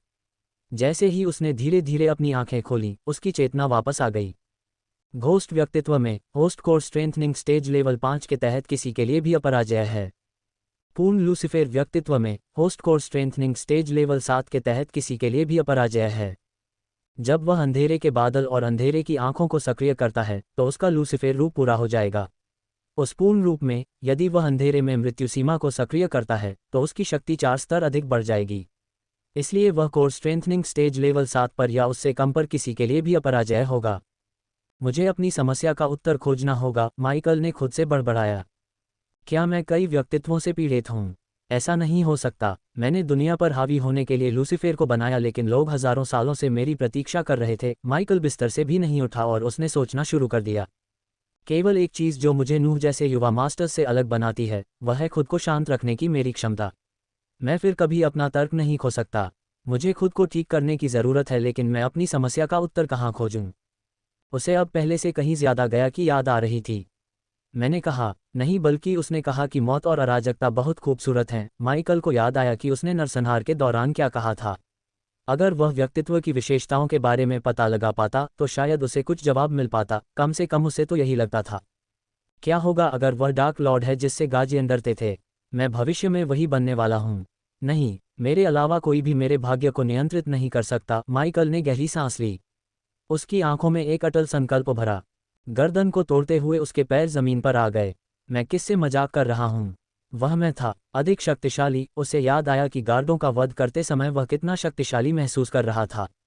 हालांकि उसे उन पर दया आ रही थी, लेकिन उसे यह स्वीकार करना पड़ा कि वह बहुत शक्तिशाली था।